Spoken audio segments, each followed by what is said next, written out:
Good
evening, good evening, good evening. Welcome back to The Real Precious. Welcome back, welcome back. Thank you guys so much for being here.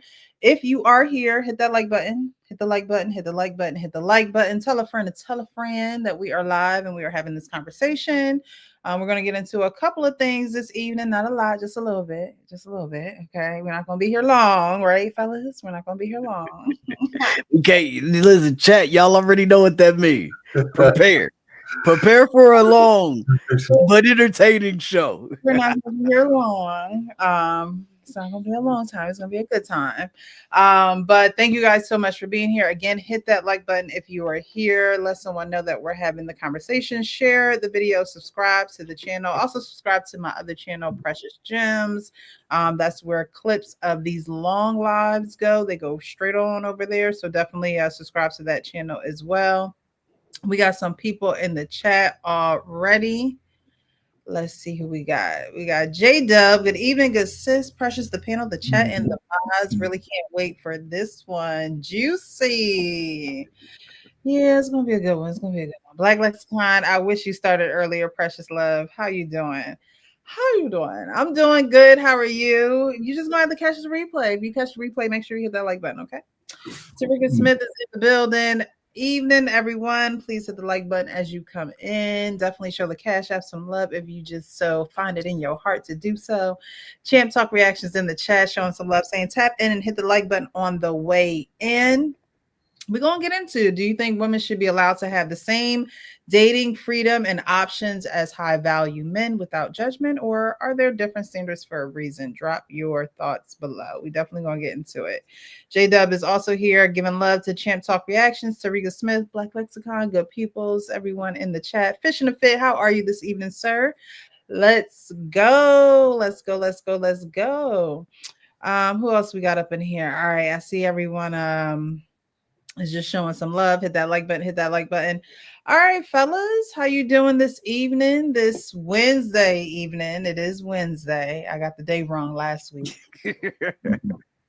I'm good. I'm just chilling, enjoying the day, ready for the topic, see what we got cooking up tonight. And yeah, man, how y'all doing? Still recovering, man. So yeah, this weekend my brother came down from Milwaukee. Well, him and the wife and his daughter. And so it was the first time in like 10 years all of us got together. My siblings, my two brothers, my sister. So we had a couple of graduations. So we went to the Chart House. Are you familiar with the Chart House? Mm-hmm. Nice. It's nice. It's nice. So we went there. That was Sunday. And then Monday, we went out to my sister's house for a cookout. Shit. Nice. Unfortunately, I can't eat like I used to or drink. But the great part about it is my daughter drove there and back. I sat my ass in the other seat, man. The only thing is her foot is like full metal jacket. Yeah. She's doing 80 miles an hour. I'm saying, Jesus Christ, but she could drive. But we had a good time. I had a really good time. So okay. It was my birthday on Monday. Oh, happy belated. Oh, yeah. Last Monday? Yeah, Monday just passed, yeah. Okay, man, happy belated, bro. Yeah. Family in town. Yeah, me and my daughter, we share birthday. Nice, okay. Nice. Mm-hmm. Did she get you anything crazy this year, or? No. Actually, I buy the gifts, man. I'm a good gift giver. No, yeah, we had some. She got me something. Her and her mother, they got something for me. A whole bunch of stuff, you know. So it's all good. I don't even think about gifts. I always give them out, you know. So, but that's about mine. It was pretty nice. Another year. Nice. Yeah, How was your day? my day was good. It was good. Mhm. Plain. I was off today, so this rain, you know, kind of had me in a lazy mood today. Got some things done, but I was chilling for the most part of the day. All right, so we're going to get into some of these videos. I know some of the guys are going to just fall in. Of course, we dropped the link for anyone who wants to join the chat, so you can do that. Just be respectful, because if you're not, you're getting kicked out, and that's just that. But we will drop the link in the middle of the first video. I have 4 videos tonight. And we're going to talk about a few things. We're going to talk about Remy Ma and Papoose, because that's just Jesus Christ. a stepfather who, you know, is in a little bit of pain just from his stepdaughter's some of her actions that she took for graduation. We have a woman. She looks like she's a middle-aged woman. She's asking a question of why men don't commit.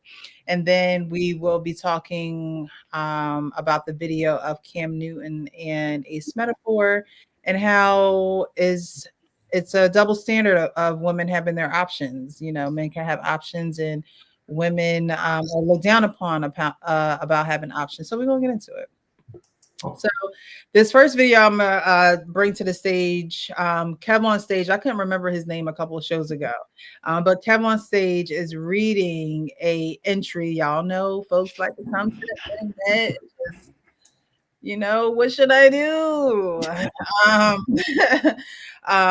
So a stepfather has come to the internet, and he is looking for advice. Kev on stage gives his advice, but before I play his, I'm going to pause the video and see what you guys think on this situation. All right, let's do it. I need to get something off my chest. Yesterday, my stepdaughter graduated, and I wasn't invited. I've been in her life since she was 4 months old. Married her mother when. Hold on. No matter what I do, I think something happened a few weeks ago, maybe a month ago now, where StreamYard just plays the last video you played. All right, so here we go. Saw on the internet. I need to get something off my chest. Yesterday, my stepdaughter graduated, and I wasn't invited. I've been in her life since she was 4 months old. Married her mother when she turned 2. I've been there, consistent, showing up, providing, loving her like my own. But come graduation day, I wasn't given a seat. Like, word, they told me there were only 8 tickets. Let me tell you who made the list. My wife, her 2 sisters, her biological dad, her uncle, her grandma, her aunt, and her boyfriend. 8 tickets, and I wasn't one of them. Bet. I've been sitting with that pain all day. I took time off work. 3 days gone. I drive trucks. That's money and time I can't get back. And still I got left out. So today I made some decisions. I removed her from my car and health insurance, took her off everything I'd been covering, told her mother, and she's grown and graduated, she can go stay with her father, the one she made room for over me. Now there's tension in my house. Emotions are high, but I'm standing on what I feel. Because the truth is, I'm hurt, not mad, just deeply, genuinely hurt. I don't need any applause. I just need to speak my truth. Thanks for listening. Here's my thought. I can't stand when men say I gotta speak my truth. This shit bothers me. Why? Because it sounds it's some shit a woman would say. You know, I mean, you know, if I slipped up and say that, I want somebody to slap me. It ain't that serious. Listen, okay, I'm old. Listen, if y'all can't have it both ways. You know, you can't bring me into the new century and call me old every other time. You don't talk like that shit, man. You know, I can't get used to it. But anyway, that's neither here nor there. That's what you mean. It's really neither here nor there. It's just me, personal prep. No, not a big deal for sure. But still slap me anyway. Good evening, Coach Ferg. How are you? Come on, Coach.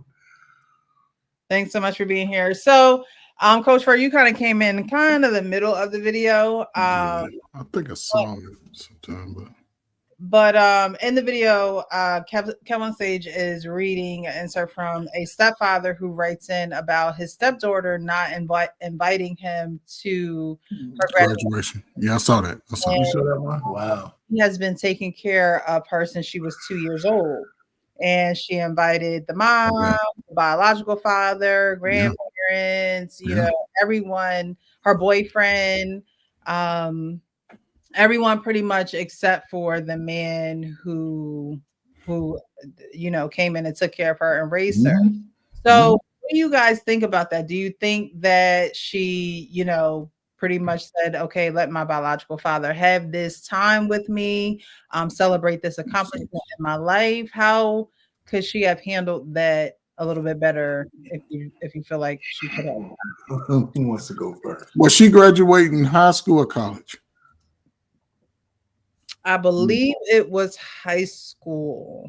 Okay. I think it was high school from the initial. Yeah. I think it was. I think it was high school because she was young. Okay, so you know she's at fault to some degree, but most of the fault is on moms and on him too. He's not innocent because again, you've been with this woman and this child since the child was calling you daddy growing up. At some point, somebody told her you ain't the daddy, but you still chose. So at least, so again, these modern people, y'all kill me because y'all smarter than us old school, but y'all asses didn't say shit about when the baby's getting older and we're gonna let the baby know who the daddy is. Graduation coming up. What's the how many tickets? My mama want to come. How many tickets you get? Because they get tickets. Oh, I'm gonna give a ticket to my daddy. Oh, what the hold up? What the fuck you mean? Well, I mean, why is the conversation not had? I mean, I don't know. I mean, the kid, she's a kid. It's just unfortunate that he's invested in this kid, and she'll probably make bad decisions like her mom and the father. But again, I tell my son, do not become a baby daddy and be very cautious dating a baby mom. You get what you get. I ain't gonna be mad at her if I'm telling you today, 5 years down the road, you in love with her. Okay, her baby daddy come over. He ain't no punk. He know how to box. He like to box. His life ain't shit. What you think he gonna do? And you can't say nothing to his child. So you make the choice. You get what you get. But yeah, I mean, the kid, she's a kid, graduate. I would have been divvying out them tickets. He wouldn't have got none. But if he was paying child support, does he get a ticket? So you wouldn't have given the biological father a ticket at all. He just wouldn't have been in the number. No. Listen, I'm a guy. Listen, I dated some baby mamas. Wasn't nothing wrong, but it dictates how I go. I want your slow kid to have a relationship with the father because I know I ain't investing all the way in there to the end. That was just my frame of thought at the time. I understood that, you know what I'm saying, he can come over. I see him in the car. Y'all don't know what, you know what I'm saying? Y'all got to communicate. So I wasn't going to be tripping. But yeah, get the kid acting out. Go let him talk to his daddy. I work with kids every day. They need their daddy. Right. But after 18 years, he should have got the respect from both to say, thank you for supporting me. Your mother, thank you. You know what I'm saying? But instead, you getting it the day, you know what I'm saying? It ain't like they had the conversation. Now he's just reacting to what's already been done.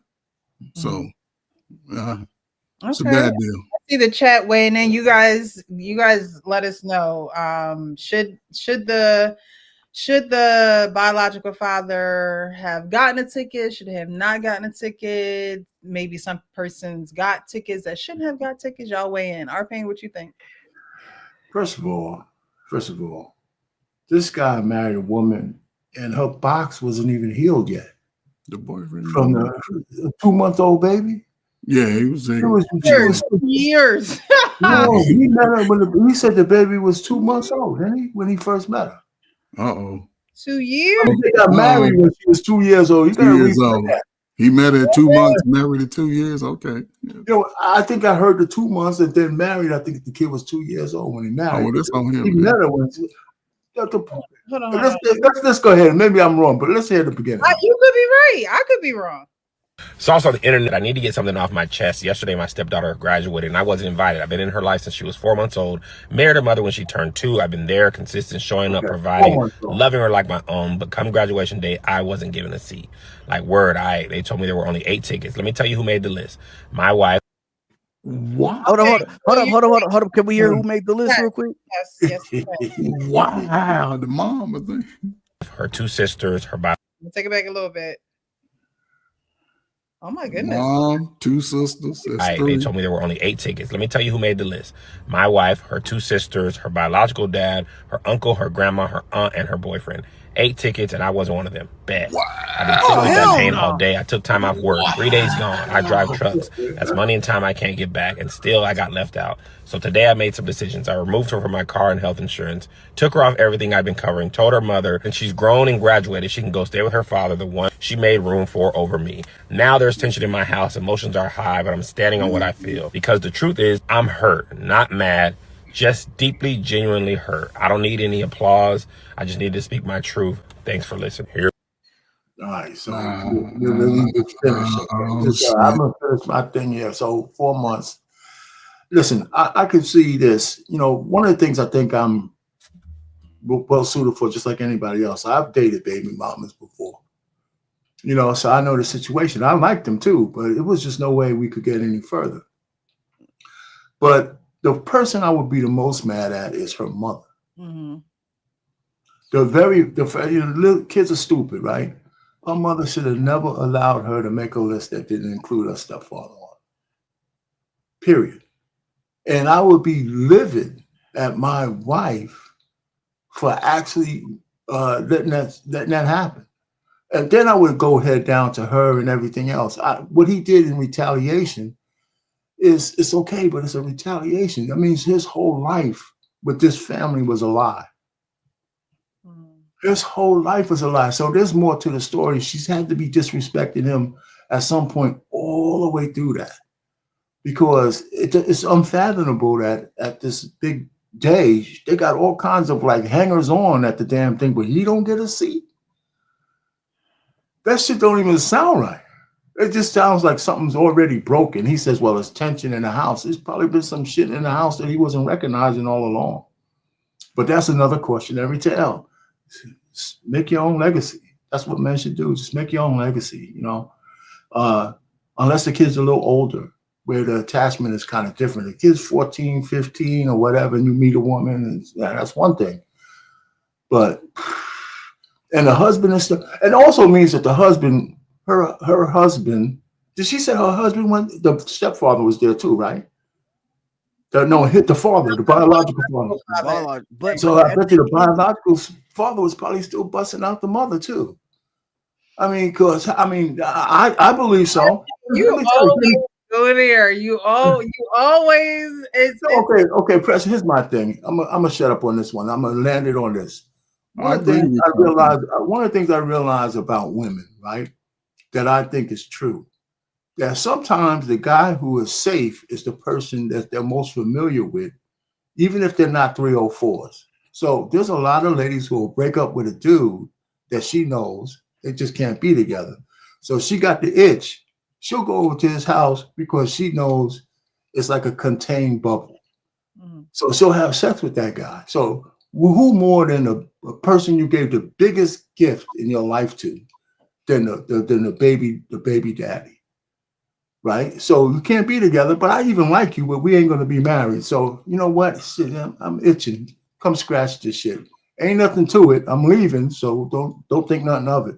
That shit happens all the time. Happens all the time. So anyway, I'm done. Poor dumb bastard. That's all I can say for you. Poor dumb bastard. Crazy. It's a tough situation, but if you're gonna go into a marriage, marrying a woman who has a 4-month-old child, you know, starting off dating her from that age, marrying her when she's, you know, when the kid is 2, you invested a lot of time into that kid's growing, that kid's upbringing, that kid's health and wealth, and just making sure this kid, education, all these good things. You're making sure this kid comes up right. And this is something that, that should be thought about at any given time, because that regardless, like even though that kid may view you as their parent, they may view you as mom, they may view you as dad, at some point in time they're going to yearn for their real father, their real mother. They're going to want to know who they are, right? And if that relationship goes well, then y'all relationship, as far as the family, it may expand into the village, like that we say that the village that we say that we should be raising our children in, or that it takes to raise a kid in anyway, right? But you can't make the damn village and create the village and then forget about me, the person. You know what I'm saying? The person who was there. And this has happened plenty of times. I remember they were talking about a young lady who was raised by her stepfather from a very, very young age. The dad wasn't there. She met the dad when she was about 16 or 17. She got married at like 19 or 20, and then she asked the real father, to walk her down the aisle. Like, and the stepdad paid for the wedding and was doing it. So he was like, yo, like, it's time for me to go. You know what I'm saying? Like, so these type of situations are crazy as hell to me. I definitely think that, the father should be involved, but I think I was a little thrown off because at the end it said her auntie and her boyfriend. So I wasn't sure if that was like her auntie's boyfriend or the young lady's boyfriend. I think the young lady's boyfriend. Lady's boyfriend. Okay, so if that's the case, like, yeah, so now, you know what I'm saying, one of them gotta miss, like, and it's okay, like, if the dad is there, we're there, like, I got it, that's fine, but one of them gotta miss. Y'all gonna have to tune in on on the link, y'all can watch, y'all can support, y'all. We gonna go out, we gonna have a graduation celebration after this. Come and join, come and send her off, have a great time, but one of y'all gotta miss. And the mom got to make sure she said that from the jump. So I think that the mom failed her in this situation. Sure, you can want your dad there, but this man who done raised you and done all this and been here and made sure we was good, like you didn't cry on this man's shoulder. He didn't pick you up when you was trying to ride a bike. No, we not leaving him off the list. Your little raggedy ass auntie can get left off the list. You feel me? Say I mean, no, it might be her favorite auntie. My auntie, my favorite person. Frank, it was the auntie's boyfriend too. No, I thought they were saying no. I thought they were saying it was the young lady's girl. They just put him last. Okay, yeah, well, they should have said her boyfriend first, because that threw me off too. I said, damn, the auntie's boyfriend got to pull up. Nah, but yeah, that's crazy as hell, though. I definitely would feel some type of way, and I probably would. I'm not even gonna hold you. I probably would have done the exact same thing. All right, cool. You 18, you graduated. I took cool. Now you on your own. I'm like, you and your mom and your dad now. You know what I mean? It don't mean that I just want you to know, like, right? It don't mean that I might not ever do nothing for you again or nothing like that. But you chose who you wanted over me, everybody over me. Like, you chose your grandma over me, which is, I get it. Grandma is grandma. You chose your auntie over me. You choose your boyfriend over me. You know what I'm saying? You didn't chose your dad over me. You didn't, damn. So, yeah. Yeah, that's why I thought it was the mother's fault. That's why I think that's the mother. It definitely is the mother's fault. But what makes me like raise my eyebrows is like the mother and the stepfather are married, and you get word of graduation at least a month in advance, which means you're planning in advance and you're buying the things that's needed for graduations and end of the year celebrations. And so why was it even easy for the mom to exclude her husband, which is her child's stepfather? Like, to me, that's very weird. Like, You just don't up and say, oh, this person that's been taking care of you is not invited whatsoever. We have all these other people in line before him, and he's not included. She had to know that that was going to hurt him in some way, some capacity. And if she didn't think about that, then I know that he let, you know, he's pretty much giving all of his he's taking his covering pretty much off of his stepchild. But at the same time, he should be looking at his wife a little crazy. Like he didn't mention, you know, that he said what he said is Rocky, but at the same time, before he went to go take the stepdaughter off of any insurance and things of that nature, he probably should have had a talk and everything with the mom, or even if you want, you know, we talk about village, have a talk even with the father, saying, you know, look, I don't know where, not one-on-one, but all of them together, because at the end of the day, you did step up and take care of this child, and no matter where the father was or wasn't, he is going to be at this pivotal point in her life. So, you know, I know everybody is not mature and on the same, you know, level when it comes to communicating and having a focus in mind instead of a feeling, because your feelings are going to tell you that, you know, what do I need to talk to them for? What do we need to communicate for? But at the end of the day, the focus is making sure that the child is taken care of and the child didn't actually be in any of the circumstances whatsoever. So that's where I'm like, you know, what kind of mom would even think that excluding the person that took care of this girl is even a viable option at all, like whatsoever? Like how it, you know, did y'all get into a volatile argument or disagreement? Like, She don't respect him. She don't respect him. She doesn't respect her husband.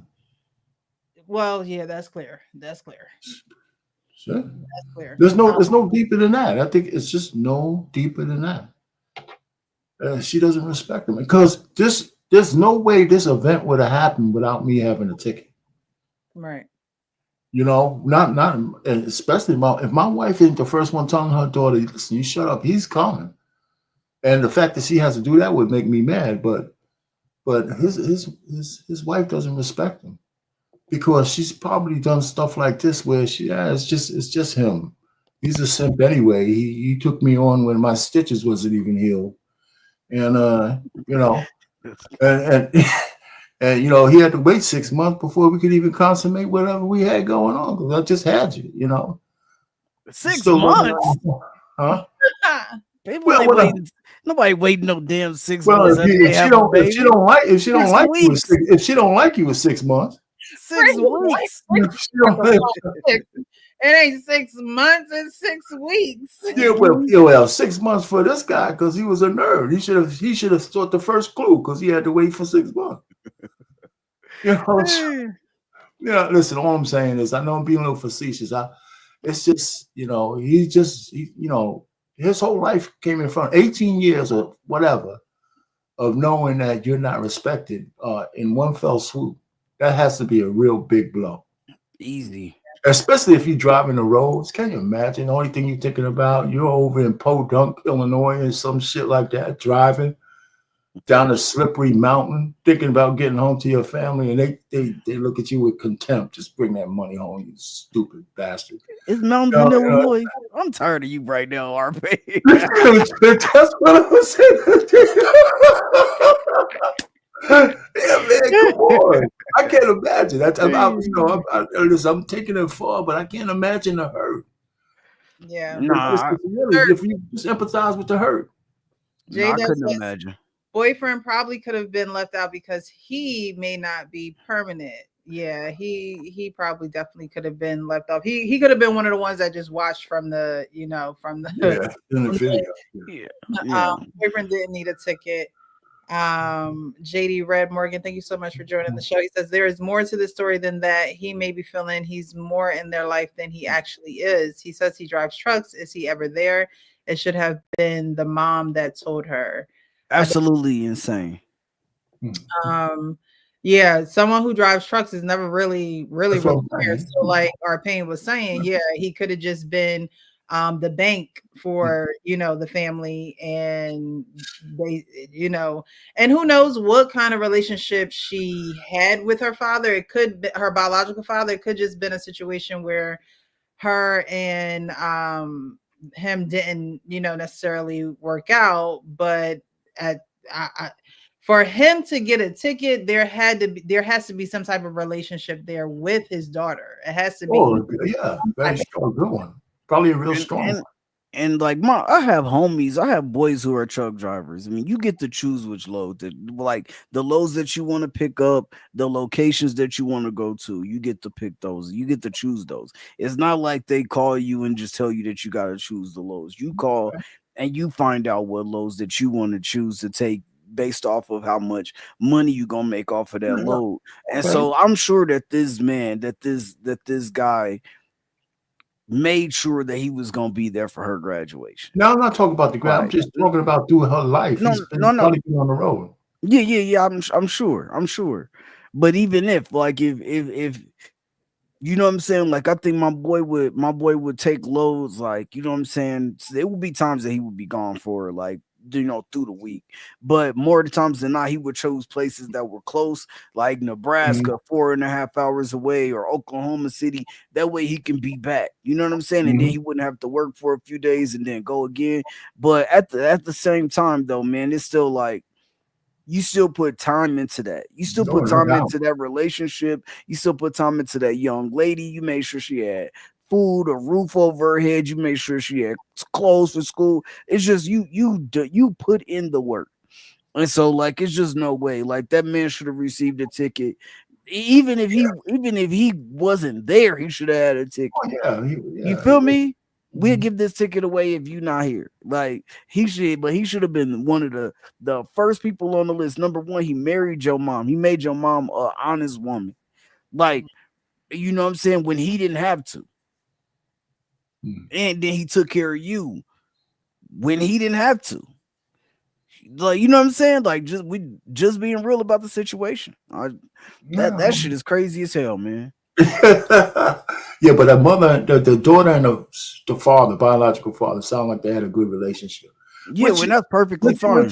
Which you should have, and that's another reasons why being a stepdad is a bad deal, because you really have to have a relationship with her biological father. Really.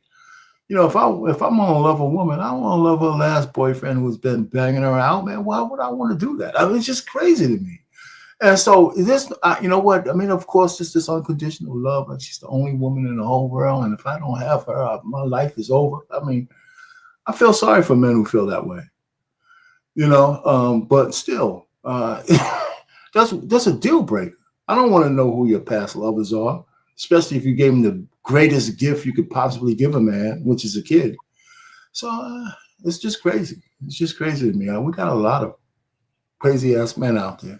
Do you feel the same the other way around if a man has a kid? And that's for the woman to say. There's a lot of women who don't want men with babies. There's a lot of women out there who don't want men with kids, and they're perfectly fine for them to say that. Mm-hmm.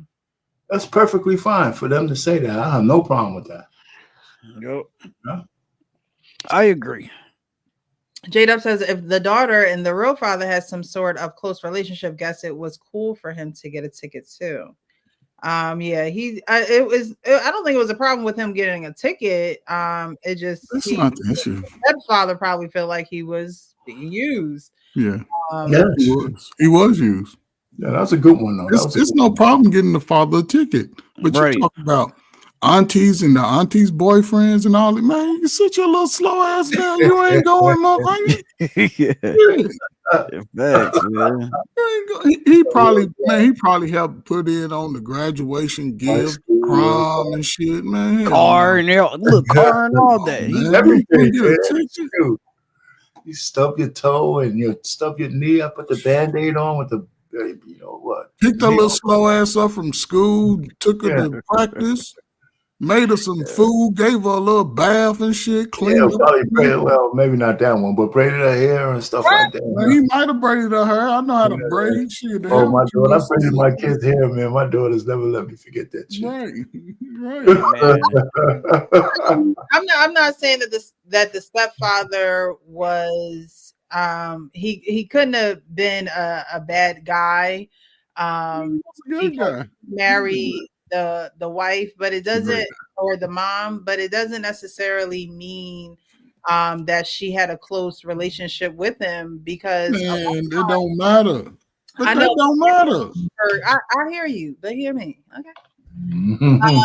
It may not matter, and a man may say it may not matter because you are giving your resources to this child. Again, the child did not ask to be there, therefore the child doesn't feel like they necessarily owe you anything. Wow.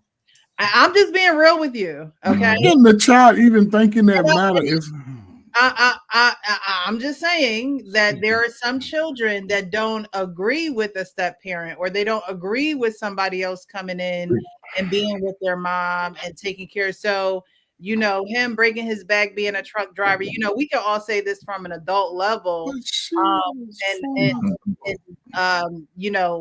from a parent level, but to think about it on the child level, because Frank, you work with children. I used to work with children.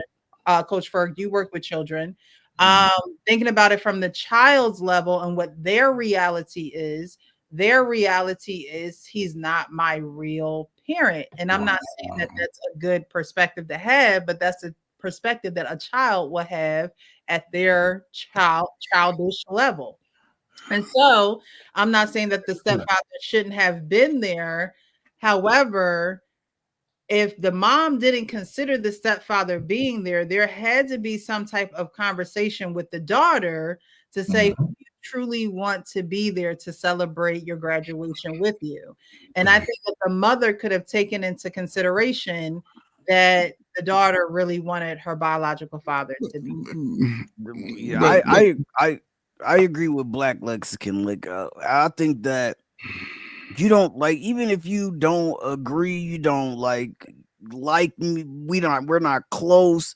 Like, you gotta respect the fact that that I put in on this. Like, I put in on this, and to be there from, like, I don't know, man. I don't know. 4 months. I have watched, like, I have been working with kids for a good minute, but at the same time, like, when you see like step parents normally who are there from that young of an age, like, even at sometimes, like, at some point in time, that kid starts to call that person daddy or that person. No doubt. Yeah. So, like, that, because they're seeing that person every day. They're seeing As a that person, father. and so and maybe once they get like 8, 5, 7, 6, they start going to their, they start really being around their dad. Then they start to understand. But even if, like, I know people who will be like, yo, like, that's your stepdad. I'm your, I'm daddy. You got a bonus parent, whatever the case may be. But normally, like, from that young of an age, like, I haven't seen it be that drastic. Now, I have seen it when you come in and that kid is like 8 already, 9, 10, 11, 12. Then that kid say, well, you're not my dad, you're not my mom. Like, yeah, I've definitely seen that. But damn, but normally 4 months, like, around that, like, even if it was like a 1-year-old kid, man. Right. like, normally at some point in time, that, because that kid is hearing other people call the man daddy, Yeah. so they're like, dad, and even if they have other children, even if that kid is not his and they have other children and they hear the older kids calling him daddy, then that younger kid is gonna call him daddy. Like, it just ends up working out that way. And so but that's crazy, man. I would be. Other kids, she has some siblings, right? Yes, She had 2 sisters. So that was probably by him then. No, not necessarily, because they were older. He came in like they were older. Yeah. Oh, yeah. Previous, okay. I mean, or they could have. I mean, they could have been his. I mean, you don't know, because no. And see, Precious, these type of situations are putting the younger man at the mindset that they are. Right? They want to be good guys. He came in, thought he was doing something honorable, committed 18 years of his best years to her and her slow ass kids, right? That's all I'm saying. And like Frank said, he was a father to her daughter, her father, there all the day, paying bills, washing dirty clothes, cleaning up after them, doing things that, and listen, just out of respect. But again, somewhere along that line, the baby daddy, that ain't your real daddy. I'm your daddy. The auntie, that ain't your daddy. The cousin that don't like him because of any man in the house. Precious, you know, a father in the house, what is he going to bring? He's going to bring order and discipline. He's going to bring it. Now most teenagers acting out like they do until daddy or mama get in their tail. Now she's mad because he told her she couldn't go to the mall. She go tell her auntie them, and guess what? That ain't your real daddy anyway. Don't tell him I told you. Now you coming back home looking at me crooked-eyed and shit, and I'm trying to figure it out. And the mama, she just going through some things, but y'all just talked about me over sipping box wine and smoking weed last week. So that's the thing, and this is where young men are having an issue. Because they seeing like this guy done put in these times, and for younger guys like Frank, like hell no. Nah, man. Look, well, listen. When I was in this situation from, when my daughter, when my daughter was conceived and born, right? Her mom had a daughter. I think her daughter's just like a year and a half older than Janai. So yeah, man. Like her dad, you know, came back into her life when she was like 3, 4.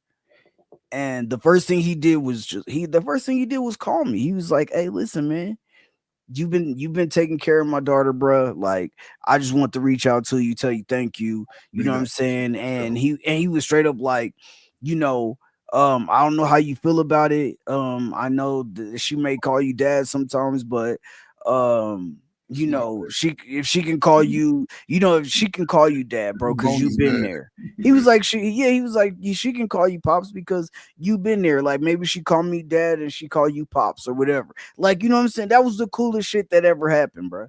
I was like, because you know what I'm saying, you wouldn't expect that, but then, you know, just to hear him, he was a little bit older than me. So to hear him be like, bro, like, you know, because you've been there, you've been holding it down. So, you know, you can be pops. Like, you know what I'm saying? And I'll be dad, or you be dad, I'll be pops. Like either way, like, but you know what I'm saying? She got 2 of us. Like, you know what I'm saying? And I was like, nah, she called me Papa John. So I was like, yo, just, you know what I'm saying? Just, yeah. I said, just, that's what she called me. So she gonna rock out that way. That's what we gonna do. But, yeah. And cause I respected it. I was like, nah, bro, like you trying to have a relationship with your daughter. Like, I think she should call you pops, man. I think she should call you dad, man. Do you still see her? That's your daughter's older sister. Yeah, I don't see. She lived with him, but she moved back. Well, she moved with him when she was like 7, and then she lived out. But what she did on her 18th birthday, she called me and she was like, "I'm thinking about going to the army. I'm thinking about going to the military. Can you help me find some recruiters?" Like her dad is retired from the military. Her mom is retired. Her mom was in the military, and she called me. You know what I'm saying? Like, I need your help. Like, and I'm looking at some colleges. You know, what kind of colleges do you think I should look at? So That's I cool. thought that was dope. Yeah, You know, there are certain people that you have certain comforts with, and they don't have to be your biological family. They don't have to be. They could be your biological family. Those are the dynamics and sometimes the difficulties in some people's families. Mm-hmm. You have a man who came in who said, "Hey, look, I'm going to take care of you and your child."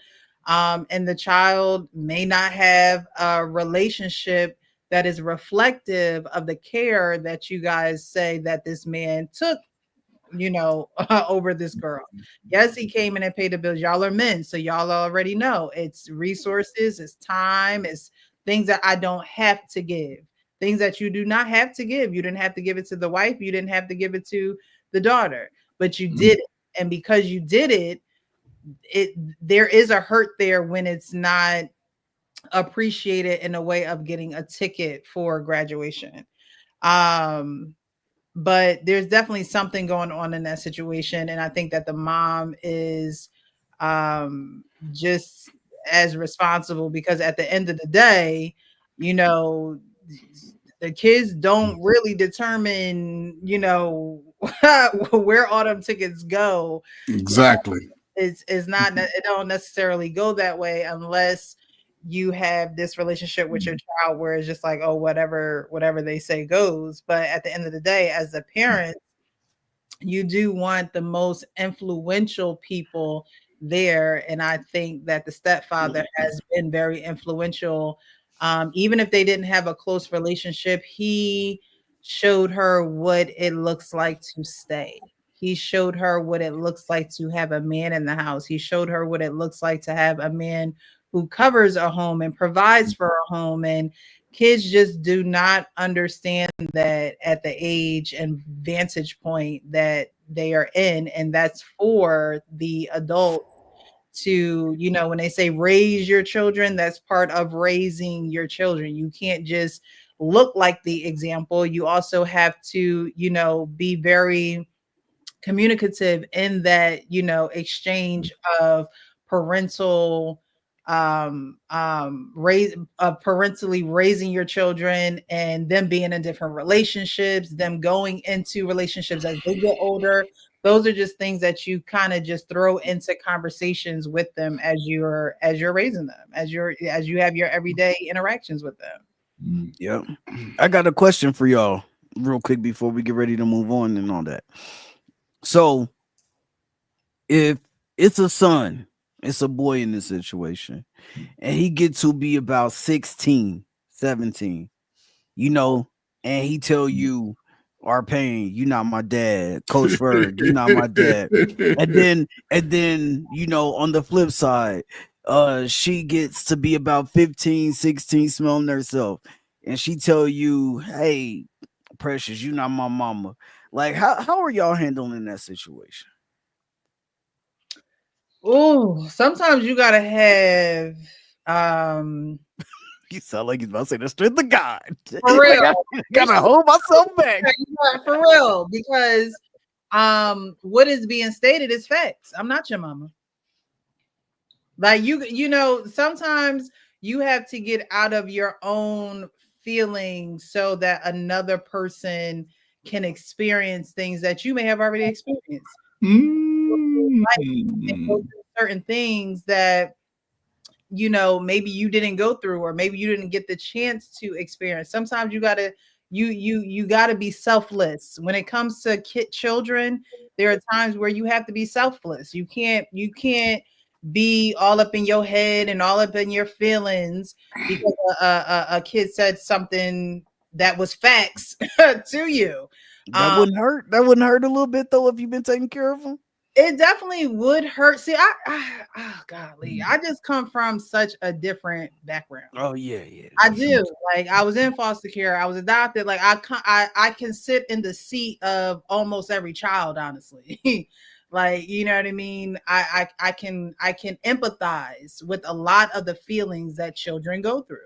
And whereas people that have not gone through certain experiences have this is how I would act, this is how I would feel, this is how I would, and that's cool. That's what you would do. That's fine and dandy. But at the same time, things like this are so complex that if you don't go through certain situations, you're ignorant to the fact that there are certain temperaments and certain feelings and certain things that are going to hurt your feelings. Even people who adopt children, it's like you may feel a certain way, but you have to put your feelings aside too, because that child also has feelings. So the mere fact that I raised you, yes, I may have raised you, but you're not my child. I did that out of the, if you're doing something out of the pureness of your heart, you have to know that there's going to be a time where this child is going to walk away. I have raised this child and I have done everything that I can for this child, but at the end of the day, they're going to become their own person. And certain things are called growing pains for a reason. It's a growing pain for a reason. You're supposed to grow from it, but it's not always going to feel good. Sometimes you're going to hear the plain truth and nothing but the truth, and it's not going to feel good because it's not filled with, you know, flowery lies. It's not filled with, you know, things that feel good. And so sometimes you have to put those feelings aside, and you got to keep it moving in life. And that's the same way with that child experience things where they're going to have to keep it moving in life, and it may not feel good, but the truth is the truth, and you get paid to learn how to get through it and get out of your feelings. I think you got, you know, I was, mine is quick. It really just depends on the context of what they said. You're not my father. They said you're not my father because it was upset at you. Y'all going. It depends on the context and how I would react to that. If I was saying, listen, it's 10 o'clock tonight, man, you ain't going outside. You're not my father. That's one thing. But if I was telling him to do something that had some kind of future altering kind of decision on his life, like where he might go or something like that, then the context of that may make me take a step back. But I don't care if I'm your father or not. You're not going outside at 10 o'clock. Your mama said take the trash out. That's what I'm saying. Oh, he's taking your mama said take the trash out, RP. He's taking the trash. I mean, what do you mean? No, I'm saying check what I'm saying. Go outside to hang out. If he wanted to go outside and hang out at 16, at 10, I'm saying no, not tonight. You're not my dad. I'm gonna win that argument. But if it was some other kind of decision, you know, that makes sense, and may take me some course, you know, I ain't your father. You probably need to talk to him about that. No, I might, if I'm in my right mind, I think I would handle it different. I probably wouldn't be so hurt about the situation because I think context would matter. But I mean, it's a straight up fact. If somebody said that, you're right. I'm not. Now what? Like, you know what I mean? Like, yeah. I probably would say that, but right. the concept of how it still ain't going out though. Shit, my kids got older. You know, they started challenging some of the things I said when they got older. You know, but it wasn't that disrespectful. But you're right, Precious. If it's true that I'm not your father, now then what? Right. I know that, and you know that. However, in my house, there are rules that you have to follow. Hey, President said of what they're giving you. It's like, okay, like you're stating facts here. You know, what was that supposed? Was that supposed to hurt my feelings? Sometimes, like they say things that try to cut you deep, and you're the adult. So you have to, you know, really get to a place where it's just like, okay, what was the purpose? If the purpose of you saying that was to hurt my feelings, it didn't accomplish that. My feelings are that's 2 days. That's 2 days later. That's the response I'm giving 2 days later. In the moment, listen, in the moment. Precious said 2 times. Precious said 2 times 2 equals 4. We both gonna bring up some shit that don't matter. So what's your immediate thing, Coach Fern? You grab everybody out? Because see, listen, I grew up in a time where, you know, responses were warranted, and sometimes I would give a petty response to that dumbass statement he just made. Hopefully, because if I've dated women with children, and if I felt in my feelings during those relationships, if I believed that we were getting to a point where we were going to be hanging out with our children together, then yeah, I'm not your daddy, but I am a coach. I like to do shit. I like to ride a bike. He is like, I'm going to fly you a kite. We're going to get out there. I'm going to teach you how to fly a kite, throw a curveball. I'm going to teach you how to swim if you slow ass can't swim. I'm taking you to the pool, and I'm going to dunk your ass right over on the side.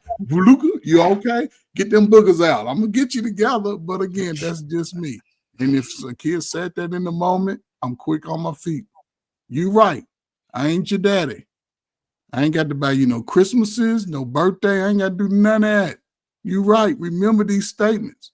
But again, you know, I'm having a conversation when we together as a family with the mother. That would be my thing. Listen, you know, I'm this type of guy.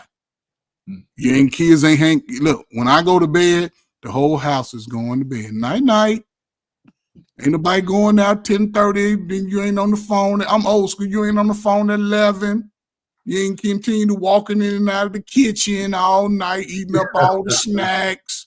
You ain't doing none of that shit. Your room has to be clean. You're a 16-year-old boy. Your room gotta be clean. I don't believe in smelly rooms, shutting the door. No, I ain't with all that, but that's me. And I never really had problems with women that I've really wanted to be in a relationship and had kids like that, because I'm not even committing to that. If I come in there and see your kid and your house is out of whack and you have a teenage children, everybody walking around look like they stink. It's as far as me and you going is that moment when I leave. I ain't coming back to that. I've always been I had sisters, so I always understood the importance of women, you know, that being clean. And my mom, when we were all teenagers, she didn't clean up. She didn't shit. She cleaned the food. Like my grandfather used to go fishing. She cleaned the wild animals and shit he used to bring in. But as far as doing work around the house, 7 soldiers, top to bottom. Military, get that. You missed 2 spots. Go back and get both of them. That was my mom. But again, to me, I'm that type of guy. And kids, like I catch them young. Your baby can't ride a bike at 5. Goddamn it, 6, 7. He's riding the bike. He's out there running around in the street. You ain't sitting up under the house. No, get outside, sit on the porch in the sun. Goddamn it, you need some vitamin D in you anyway. But that's just me. So that's me. I don't get your ass outside. 16 years old. You're gonna be doing push-ups and lifting weights around me, taking out garbage, all that. All in all, because teachers aren't, you know, the kids' parents, right? Like, so that's just such a statement that you could just say to anybody that's not your parent, right? Like, you're not my parent, you're not my mom, you're not my dad. However, there is someone appointed to instill structure, order, discipline, and if that's not adhered to, then you have a problem, whether I'm your mom, your dad, or not. Like, you know, if I'm the person appointed to set that order in your life, then, you know, you as a child, you do have to respect it, even if you may not like it. And that's why I was saying that with children, their vantage point, they don't see the importance of that and how that will help them in their future. They're just thinking about their present and their now, because they just don't have enough of the lived experience. But we're gonna move on from that video. I was gonna play the rest of it, but it's just Kev on stage's reaction to the video, and I think that we, you know, got enough reaction. Oh, we can't hear what he got to say. Woo! Sure. I'm about to say. You just want this to be 5 hours long. Oh, my bad. You know what, my bad. I'm just That's funny as hell. No, I'll play it. Here's my thought. You had it in the first half. Your feelings are valid. The best play you could have done is to sat her down and said, hey, you not choosing me really hurt my feelings. I've been there your whole life. I did X, Y, and Z, and not being able to go to your graduation really hurt my feelings. Man, it's really hard to say that hurt my feelings, especially to your children, but it's a really effective way to make people feel bad, because you feel bad. The truth is you feel bad. But because men have a hard time expressing ourselves, you went the vindictive route. And all you really did to me is prove to her that she made the right choice. Because you went vindictive. You went, hey, you want to be grown? Well, you ain't got the insurance. You the guy go stay with him since you chose him over me. She had 7 of the 8 tickets. The people were biologically related to her. The right person to go after was the boyfriend. Like, hey, y'all, I know y'all think y'all in love, but y'all might not be together in 5 years. He ain't raised you. Let that boyfriend be upset with you. That's the right choice. And I'm telling you, as a husband, as a man who grew up not able to express himself, who is learning, it's a really effective tool to say, hey, that hurt my feelings. You telling Proud Black Fathers post that you mad, tell that baby. And the thing is, sometimes kids don't understand that what they do hurt your feelings. I've told my kids, hey, man, that hurt my feelings. And I know, maybe it's not manly. But I'm trying to teach them how to be men. You can't be all strength all the time. There has to be softness as well. To be an effective communicator, husband, father, friend, lover, you have to add softness with the strength. Even a sword that doesn't have some softness in the metal will break. You have to have some weak points in there. I learned that from Blue Eye Samurai. It was a great lesson to learn. You try to make it pure steel with no give, no weak spots, no soft spots, it will break. It has to have some give to really be strong. Express your emotions, and you probably would have been better. That's my time. So he said, hey, just how can we not have a reaction to that? Oh, that's Pain, you can definitely have a reaction to that. listen, See, now our pay want to be 5 hours. This is not no, we don't have to be 5 hours. Listen, I don't disagree with what he said. I still would have took my shit away from him. You hurt my feelings, and here's the consequence. Just because you hurt my feelings, and I tell you that don't mean I can't levy any consequences. His whole notion is just telling this little bastard that they hurt my feelings, that's going to make it all better. She's going to say, yeah, and that's why I did it. I wanted to hurt your feelings. I ain't stupid. I don't like you that much. All right? You know, I mean, that's in her mind. She might not have said it out loud, but she didn't think I got an 18-year-old kid, and I raised her, and she doesn't give me a ticket. She doesn't think she's hurt my feelings. Come on, what kind of person is she? She's a psychopath? You know, a sociopath?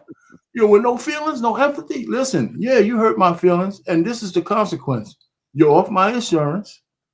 You're off of this. You want that car you said you wanted me to buy you? Let that other bastard over there, your birth bio father, buy you that car. And that's it. And then my wife comes, where how you? You know what? You too. Get out of my face. You know, I'm telling you. You know, she could. You know, hey, listen, the kid's 18 now. You could divorce me. Hell with that shit. Now we can split it up. I don't have to pay no child support. You know, I don't listen, man. I would be scorched earth. Yeah, hell with that. You know, if her mother came with some bullshit, you should have never let that happen. I would have told her that too. So I hate these guys. Oh yeah, you should be soft and petty. You know, that doesn't mean you have to. You could be soft and not even soft. You could express yourself, but you could also levy consequences. So, okay, so you think the proper consequence is to take her health insurance away? And If it's on me, yeah. Yeah. She's 18. She'll get somebody, you know, she's on your mother's health insurance or whatever your biological father could put you on because you're under 26 years old. Let them pay the freight. You know, so listen, I'm telling you, whatever punishment he levied, that's his punishment. But yeah, his feelings were hurt and it should come with a consequence. So her feelings should come with a consequence, you feel? No, she heard it. She purposely hurt his feelings. She purposely hurt this guy's feelings. That's from your vantage point. But that's fair because because that's what the thing sounds like to me. I don't know. You know what I'm saying? It's my interpretation. Right. Okay. Right. It's your interpretation, right? Yeah. Because I just think this, and I don't think that a lot of men would disagree with you because, again, I'll go back to men feel as though if they're putting their time and their energy and their resources into a place where they don't have to, and it's not being reciprocated or respected, they feel as though, okay, I'll take it away. And then the question becomes, why did you give it in the first place, right? Because if your feelings can be hurt and you can take it away, why originally did you do it? Well, because when she was 4 months old, I didn't think she would turn out to be a monster. Right, but I loved her mother. Do you have control over if someone hurts your feelings or not? No, actually you don't. But what I'm saying is either she's been hurting his feelings all the way along, or maybe there was something so unexpected at this moment of truth, he didn't realize that they didn't really like him that much. So he was really surprised. That's why it hurt so much. Because why would she say, here's 8 other people that are more important than you are, or 7 other people, out of the clear blue? for after 18 years or whatever he did to raise this kid, that it didn't mean nothing to her. Here's a pecking order. And you're not that you're the 7th or the 8th person on it. You didn't even make a list. And any man who tried to make a basketball team or anything else and said, damn, you're not even good enough to be on the list. I mean,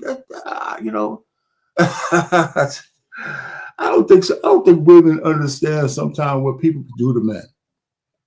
Like what people do to men, I mean, I think he was just being mad and vindictive is the least he could do. Don't say being vindictive is the least he could do. Yeah. The daughter's level. No, but that's what I'm saying. When I mean it that way is that he didn't get violent. He didn't do anything. He just said, listen, you hurt me and there's consequences to that. Right. And maybe it's irreparable. Maybe you and I will never be prepared in this part of your life. Maybe sometime later on, maybe. But I think his stepdaughter gave a clear message on what she thinks about him. I mean, it can't be no clearer. And to be honest, his wife betrayed him. Hey, Payne, to be honest, he taught her a real life lesson right there. He taught her a real life lesson. Like when you show people that they don't mean nothing to you, they don't do nothing for you. Like that's a real life lesson. Like if Coach Ferg mentors me my whole life, and then I'm like, he did. We didn't play. I played on his football team. He didn't been my mentor this whole life. My whole life, I've been holding it down. I make it to the league, and I don't thank this man. I don't thank this man. You blocked his number. Yeah, I even go to college, and he's not there in the in the pictures on high school signing day. Like I'm like. Coach Ferg gonna be like, well, damn. I mean, I understand because as a coach, you put all this love and all this time and all these hours into all these kids. So yeah, there's gonna be kids that say, "Hey, Coach Ferg, come on," right? But then the ones that you really connect with, like, man, you feel like those are your kids, like those are your sons, those are extensions of your family, and then for them not to even say, "Hey, Coach Ferg, man. Yo, it's signing day, and I want you there with the fam, man. You taught me everything from the time I was 6 until, even, coming to school with me early so I can get my workout in and all of this type of stuff, or hitting the weights with me early in the morning. And then I don't even invite you on signing day. You know what I'm saying? I don't even say, hey, thank you, Coach, man. You helped me earn this fucking you helped me earn this scholarship to go to the college that I wanted to go to. He said, I'm starting to hate you already, Frank. Like I'm just saying, like, I'm just saying that's like real life hurt. And you could just imagine, like, and then I come back around and like, and I'm all on TV and I'm in the newspaper, and then I'm all like, I see Coach Ferg. Hey, Coach Ferg, what up, dog? Yeah. Like, Coach, you know what I'm saying? I mean, I'm going to the game and act like I don't know you, like it's like that, and I feel like that's the same thing because I just know that would hurt. And at the end, I like, and I understand, like, saying, okay, well, that's cool. You 18. Here are the consequences for your reactions, for your actions. Everything that you do in life, that everything you do in life has a consequence. Mm-hmm. And we have to learn that. Now you can think, because that's also about how you treat people too, right? That's also how you treat people too. I done all these things, and it's a thankless job. Number one, I was going to say it really is a thankless job. But so is being a coach. You're right. Like, so is being a mentor. It's a thankless job. But what is your heart going into it? Because going into it, you have to know that there's a possibility of you getting hurt. Right. There's a possibility, but there's a possibility of you getting hurt. by an athlete, by your stepchild, by your child. We all like this. And there's also a consequence, possibly, or repercussions that come from those actions, regardless. Well, let me put it to you this way, Preston. You could know there's a possibility that she might hurt you, right? But it's not an expectation, right? Not to that level. The expectation for your stepkid, or just like any of your kids, is that they love you and respect you. And so you take, for certain things like that, big moments, weddings, a graduation, that you should be invited to the barbecue without asking. Mm-hmm. You know, so he was hurt. But see, I agree with the dude from the standpoint of expressing my hurt. Yeah. But I added one more step. Hey, you hurt me really bad. And here's the consequence for that.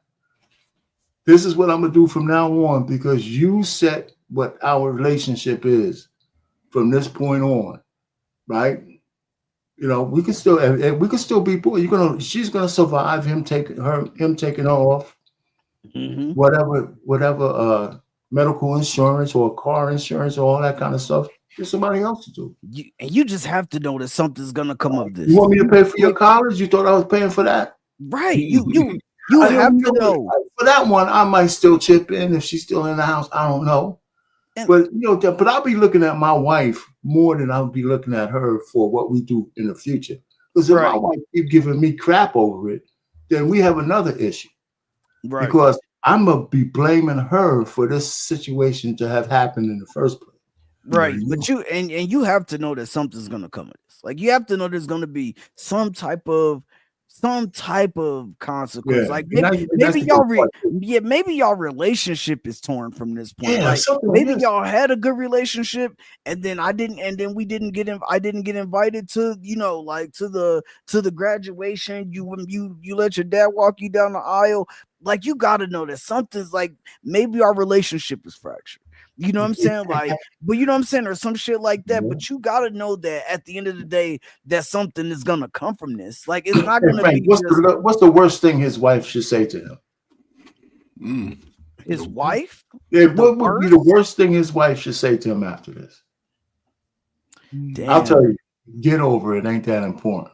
Oh yeah, that would be crazy. Ever tell him. That would be crazy. I was gonna say, I gave a ticket to his daddy because I gave a ticket to her daddy because that's her daddy. Hey, wait a minute, Precious. You didn't know I had issues. I mean, you invited me on your panel. You didn't know I had issues. Our parents said he's been here too long for you not to know. I didn't know. No, as I listen to you guys week by week. And just things that I've already known about men. It just sounds like, there's always that saying, men are in love, men or women are in business and things of that nature, and when it comes to children, and you guys possibly getting your feelings hurt and things like that, it's like, all right, I'm done. There's no more. I'm not contributing anymore. I'm not pouring out anymore. And those are feelings that are rightfully felt, initially, but I don't think that you should make decisions when you're in your feelings. I don't think anybody should. Women alike, like, no one should make decisions when you're in your feelings, because you have to, again, just go back to why you made the initial decision. And it's easy, it's easy for us to be on a panel and say, oh, well, I would do this, I would do that.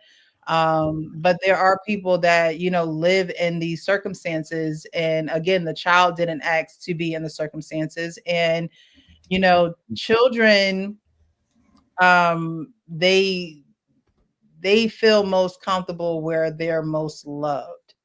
And I'm not saying that the stepfather didn't love the child, but there had to be a relationship between her and her biological father for her to feel the need to have him there over her stepfather. But then again, I also say that the mom has a lot to do with that as well, because as the adult in the situation, you would think that the mom would take this opportunity to raise her daughter in a way to respect the person who has been protecting you, and that has been the stepfather. So I don't, it's definitely not all on the daughter. I think I would put more of it on the mom. Yeah, on the mom. Because the daughter loves who she loves, and she has a relationship with who she has a relationship, and she, wants her biological father there. But as far as a respect moment and a teaching moment and a raising moment for your child, I think that definitely falls heavy on the mom, and it says a lot about how much she respects the person that married her.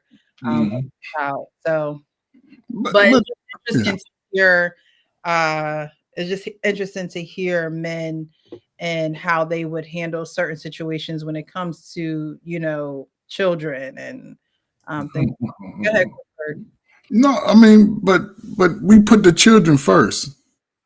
I wouldn't believe nobody said that. Okay, well, I've had such children. A man gets with a mother, 4-month-old baby. Like Champ said, the baby's gonna call that parent who's picking it up, changing the diaper, feeding the baby, Papa, Daddy. When its first word is gonna be probably his daddy, his face. Has nothing to do with the biological. Now, again, it's important that children have a relationship with their biological father, because in some situations you heard that your daddy ain't shit the kid's whole life. You know what I'm saying? But again, Frank also gave a situation where the biological father knew that this man stepped in and played a bigger role that he wasn't really able to play. So at least acknowledge him as I would have been like, is your stepdaddy going? That's just me, because I'm not mad. You know what I'm saying? Yeah, but that's my child. It look like me. So yeah, you know what I'm saying? But is he going? Who all going? Who all getting a ticket? Oh, the boyfriend or the who? Oh, no, that nigga ain't going. He ain't did nothing. He ain't contributed. But that's me. And that's the type of time I would have been on, Coach. Yeah, that's me. I'd have been like, well, look, he shouldn't be going. You know what I'm saying? Here, he can, I'm just saying, man, he shouldn't be going, because he ain't about your shit. He ain't did nothing. So that's exactly the type of time I would have been on. Like, make, and even if when me and the mom talked about the list, make sure her dad is on that list. Like, you know what I'm saying? Like, they have a relationship, make sure the pops is on the list, and then on the flip side, if I was the biological dad, I'm right there with Coach Ferg. Her step pop's going. Oh, okay, bet. Like, cool. No, hold up. What you mean? You talked to him about this shit? Because he definitely I mean, you may feel like I don't got no input, but I just want you to know, if I do, I just want y'all to know that man should be there. You know what I'm saying? Like, that's the first thing I'm saying. Yes, like, he should be there. So yeah, that's crazy to me. Stanley says, we will die for our children. Goodness gracious. We will die for our children and our spouses, unfortunately. But hey, and if we're disrespected, it cuts deep. Yeah. Certain things like that, I think that men should just maybe seek other avenues on how to deal with things like that. How to deal with it? What they gonna seek? Personal still. You go over and fight everybody. That's the better only thing you can seek. Who you gonna talk to? Your friends? Your friends gonna juice you up, man. I wouldn't take that. You talk to the person to talk to is the mother, right? But that's a conversation that the stepfather should have had. He should have. I'm not laying in bed next to you 3 weeks before the prom, and I don't know all the details of what's going on. That's just me. I got to ask questions now, because listen, some of us be lying about how we graduated high school. The nigga didn't go to graduation, he would know that they let you know 8 tickets in December. Every senior know how many tickets they get when they had that first senior meeting of your senior year. You only get 8 tickets for graduation. And then they have another when you come back first year. You only get 8 tickets for graduation. So everybody knew. Even the stepdaddy, he had to know. Now, who all getting a ticket? This is what I want to know. Baby, hold up. It's been on my mind. I can't. Everybody quiet. See everybody being money. You know people be lying because they get quiet when it's close to time. They ain't said shit. Then all of a sudden, I'm finding out the day of. I done got my outfit ready. My baby girl, she getting ready to graduate. Me and the month. Hold up, I ain't getting no ticket. Oh, okay, cool. Yo, you heard how Coach Bird called his baby girl. Yeah, that's my baby. That's what I'm saying, man. Like I was saying before Coach Bird interrupted me. Damn, man, that makes no sense, man. You really interrupted, Coach.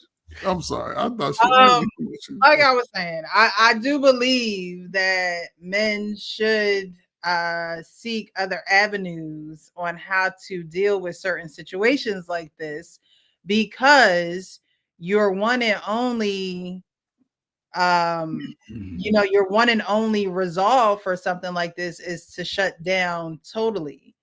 And that's not going to get you anywhere. That's not going to get anybody anywhere. I mean, it may get you out the relationship. It may get you out of the situation.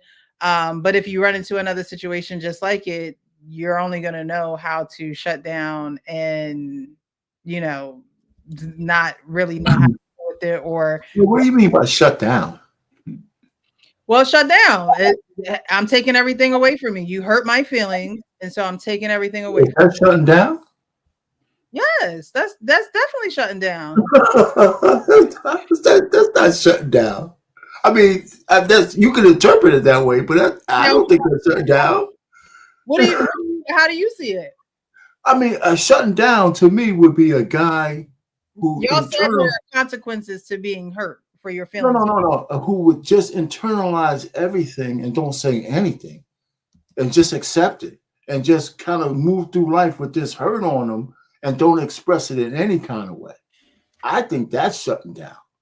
Those are the guys who explode and get on TV at some point, with the police sirens outside. Me, that would alleviate everything on my soul, telling her, you're out of my, first of all, you hurt my feelings, and this is the consequence, and I'd sleep like a baby that night. It would alleviate everything on your soul because you taking her off of your insurance. Well, that's just one thing. Whatever else he said. No, that's fixing the situation. It's no fixing. There's no fixing. The die is cash. She told me what she thought about me. I mean, when a person tells you what they think about you, how do you fix that? She's 18. She's not a baby. If she was 10 years old, I would agree with you. Conversation with them. You have a conversation with them. Yeah, the conversation is you hurt my feelings, and you don't know how bad you did, but here's the consequences for that. Facts. I mean, because if she's gonna tell me that, I didn't know and I think you would understand, or try to gaslight me one way. If she was 10 years old, Precious, we wouldn't be having this conversation. Right. But at 18, as far as I'm concerned, when a person turns 18, I don't care what the internet says or anybody else, they're grown. They're grown people. They can go to war, they can do all kinds of stuff. So I don't want to hear it. You're grown. You're making decisions for the future. So she made a conscious decision because it was planned. It wasn't like the day of or something. It was like months into this planning. And not only that, think about at 18, all the decisions that you make. You start to determine what college you going to. You start to decide if you're gonna go into the workforce instead. Oh no, I don't want to go to college, mom, pops. I want to take a year off, and then I want to do this and I want to do that. I want to work until I'm 21 so I can become a flight attendant. Like, you start to make real life decisions when you're 17 and a half, 18 years old. But now you're 18 years old and you just told me, fuck you. Like, you literally just told me, yo, thank you for showing up when I was 4 years old, or 4 months old. Thank you for, marrying my mom's at 2, and thank you for raising me until I was 18. And now that I'm 18, thank you, but I talk to you when I talk to you, Right, yeah. because you won't be at my graduation, and then you already know if I don't make it to the graduation, I'm definitely not walking you down the aisle. Like, you let me know what you think about me right then and there, what you thought about me right then and there. Like, what do you do in that situation? You don't just, like, I'm not gonna just be like, oh, okay, well, that's okay, thank you. Like, no, I'm gonna be like, damn, like, you really let me know after all these years that, like, I don't know. I think I hear what y'all are saying. I think a lot of the heat is going towards the daughter, where it needs to go to the person you marry. Again, the daughter didn't ask for you to be anywhere. The daughter didn't ask for you to do anything for her. No, but right. And I'm not saying that she shouldn't be grateful and she shouldn't be appreciative. I'm not saying that whatsoever. But you talked about all these decisions that, kids make when they're 17, 18 years old. A lot of those decisions are strongly influenced by the parents that are in their lives. So Right. you're going to have this type of, feelings be in your feelings, and there be I think that's for you. like this. It should be with the person you decided that you made this choice with, because again, the child had no choice in the matter. It should be with the person that you made the choice with. But I agree with you, okay, so I agree with you. I'm gonna address this. It's just, and I'm gonna be real short. So I agree with you. You should address it with the person that you got married to. I agree. So we there. But you were talking about why he took away what he took away. So that's why I addressed it from that standpoint. I took away because you know how much health insurance costs? I put you on my health insurance. That took at least another $500 out of my check. You know what I'm saying? At least bare minimum. And then and I've been raising you this whole time. Like this is money that could have been going. This is money that could have been going to anything else in life. But that money went to making sure that you had health insurance. Now you 18 years old. But just not only that, yes, of course, the mom is going to get heat. But this is all the things. And he took her off his car insurance. We don't know if that man helped buy more than likely, he probably helped buy the car. Like, so why do I got to continue to do things for you? Why did you do them in the first place? Because I loved you, and I thought that you also respected me. Like, I thought that you also respected me. Okay, so you thought that she respected you, and then the first sign that she doesn't, you take away all the things that you do for this person. I get what y'all are saying, but that's just where men and women I believe just differ a little bit, because so you're gonna keep a mother can't just say, you know what, I'm just gonna not do this. I'm just not going to, do this. So the birth mother, yeah, but maybe not a stepmother. I'm sorry? Yeah, birth mother maybe, but maybe not a stepmother. Right. Well, a stepmother can make these same decisions, saying, hey, I'm not going to, do X, Y, and Z anymore. Maybe. However, I think more men would just straight up pull away quicker than a woman would. And that's why I say that, there are certain things that, first of all, y'all don't talk about y'all feelings. Y'all don't, y'all don't have those conversations. And so it's very black and white when it comes to decision making. It is very black and white when it comes down to certain things where you guys don't have a variation or a toolbox to pull from. Say, you know what? Let's get through this situation by having this family meeting, because y'all said, okay, well, at this point, you're showing me how you feel about me. And it's like, okay, well, let's really have this conversation. Let's be real about some things here, because I didn't get an invite to your graduation. I have been taking care of you. I need to get down to the root of exactly why I was not there. I'll give you all of that. Precious is if that meeting happened before the graduation, I agree with you 100%. But even if it well, it matters. Doesn't it matter that it happens before the event? I mean, the event already happened. The event already happened. No. What I'm saying is that we're looking at the graduation as a snapshot in time. They had to plan the tickets. They had to buy the tickets. They had to say who was going. It had to be at least a month or so before the graduation, right? So all the time, so he was feeling bad for more than a month, even before the graduation. We don't know what he tried to do to change it.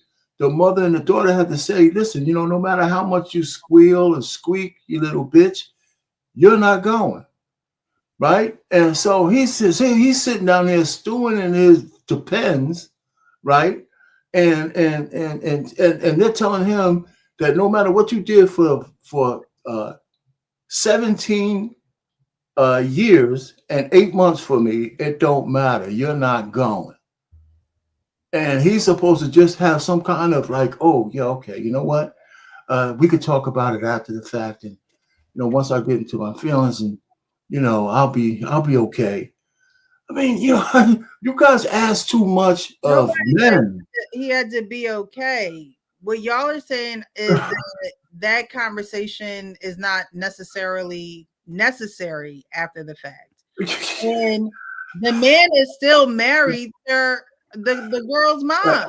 There's going to be some type of conversation this is why people don't get past anything. Because it's like, okay, I'll take away what I was doing. I won't do this. I'll show my love a little bit differently. But we're not really going to talk about what's really going on in this family and why I really didn't want you there and why I really didn't like you. You should have told me before the thing. We had the opportunity for you to tell me why I'm not getting a ticket. Someone says it's too late after the fact. Yeah. It is too late after the fact because you were not there, but it's never too late to talk about the real issues that are going on within the family. And if it took for the graduation for it to happen, why wouldn't y'all want to get down to the nitty gritty of what's going on in the actual family? Because now you're grown. Like after you graduate high, person will know how to deal with things. If you just say, what, you're grown now, it's all on you. It don't mean that we can't talk about it, but my resources are no longer available to you. You are a grown up now. You just graduated high school. Right, you got to the point to where we wanted to make sure that you graduated. You wasn't pregnant. You did your thing. You were able to do what you got to do. You chose your college or you chose the military. You did what you had to do, and then at the end of the day, you said, "Yo, everybody else can come. You can't come. Cool. We can have as many conversations as you want." But like Coach Ferg said, at the beginning of the school year, at the beginning of the school year, your senior year, you find out then at that point, around that point, or at least in January, you graduate in May. In January, you start to find out when y'all start doing graduation practices and talking about graduation, you find out how many tickets you get from then. So you have from January until May to say, hey, we to talk about this whole situation. You have from at least we just to even shorten it from at least January, but at the longest, you have from August. You have from August of the previous year to May of the next year to say, yo, this is why my stepfather should be there. And you said, this is why he shouldn't be there. And then if we talk about it, we talked about it in January. We talked about it in February. And guess what? I'm still not invited. Now we talk about it afterwards. Okay, I wasn't invited to the height of you leaving. Why are we going to talk about it, and why am I going to keep my resources going towards you when you're about to be leaving my house anyway? You're about to be leaving the house anyway. My question is, if he went to the graduation, she would still have insurance. Mm-hmm. Oh my God, y'all are a trip. You said what? Your questions. I mean, you gotta be. If he went to the graduation, she would still have insurance. For sure. Yeah. For sure. And everything else. Yeah. For sure. Because Because you showed me that the things that I done for you, the time that I put Don't into even you mattered, and that you respected me at the end of the day. Like, that's what you showed me. So yes, because anything that I do after you're 18 is me putting my extra resources in. That's me just doing that out of sheer love for you. No, right? that was before That's 18. That's what I'm trying to get I'm saying that was but before no. 18. It is, but but after you turn 18 and you're out of my house and I continue to do these things for you, that is out of just sheer love. Like, that's what that is. Defense, Frank. That- Like, it was what? out of pure love in the beginning. Okay, so You married her mother, right. Yeah. her mother, which means you was you just trying to get the draws? Is this It's the another same. It's your situation where y'all just trying to get the draws and you're y'all not saying no, you're saying the exact same thing. You're saying the exact same thing because it was sheer love before then too. And then you showed me, you showed me a reciprocation. You showed me that this is not one way. You showed me that even though this is a thankless job, that you wanted to thank me for being there for you. Like, you showed me that you respected me in the time that I put into you. Like, you showed me that. And so, like, now, like, anything I do now is just extra and extra love on top of the love that I gave you all the way up until now. It's the same. I'm gonna give you the same covering that if I decide to give my stepkids the exact same covering after they leave my house that I would as my kids, then that's what? Come on. Listen, You stressing our paid out right now. You stressing our paid out right after his birthday, man. This is not fair.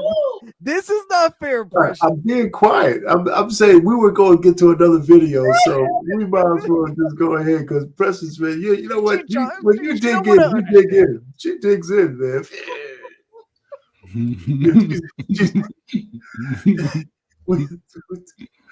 We can call this one a pass, man, because we ain't changing. All right, we're gonna get into Remy Ma and Papoose. Thank you guys for joining. If you are here, hit that like button. A thumbs up is outside of the live chat, so you're gonna have to go outside of the live chat, hit the like button, let a friend know that we are having this conversation. We got about 2 more videos to go.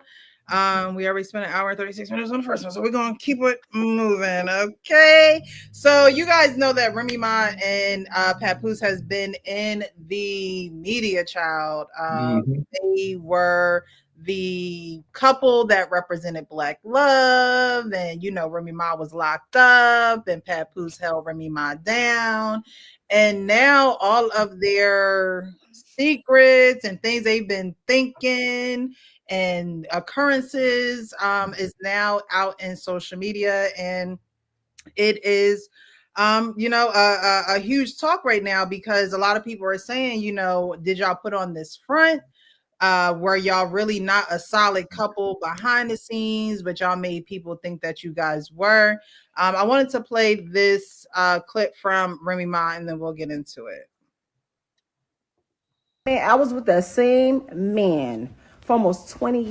Hold on now. Here we go. Can't nobody tell me I'm from the street and make me feel some type of way? Are you crazy? Can't nobody tell me, oh, you fumbled it. It's so funny watching people like, you had a good husband. He's only had one wife. The only person that can tell y'all if he's a good husband or not. And when he was, I told y'all that. I told y'all. When shit was cool, when shit was all right, when it was what I thought it was, I kept it a being. When it's not, when it wasn't, I ain't say nothing. I dealt with it. I ain't never met a bitch. I've been waiting for somebody to just use a little bit of common sense.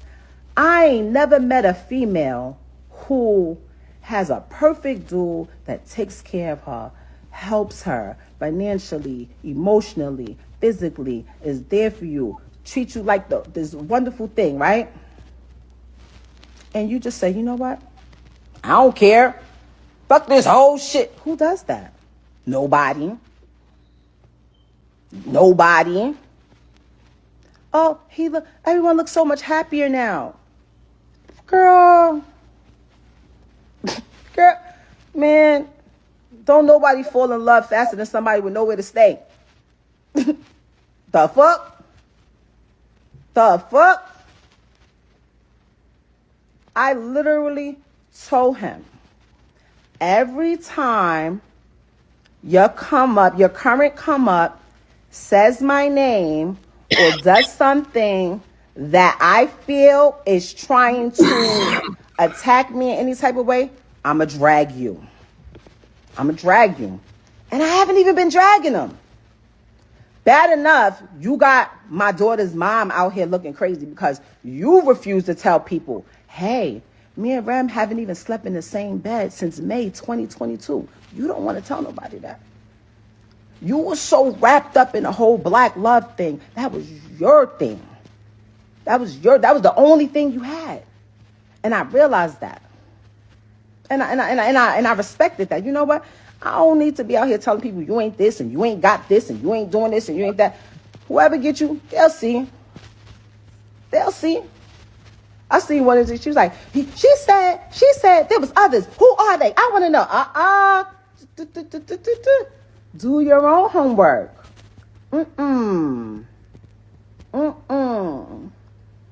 No. Well, why she out at me? Well, why she out at me? Because you loud.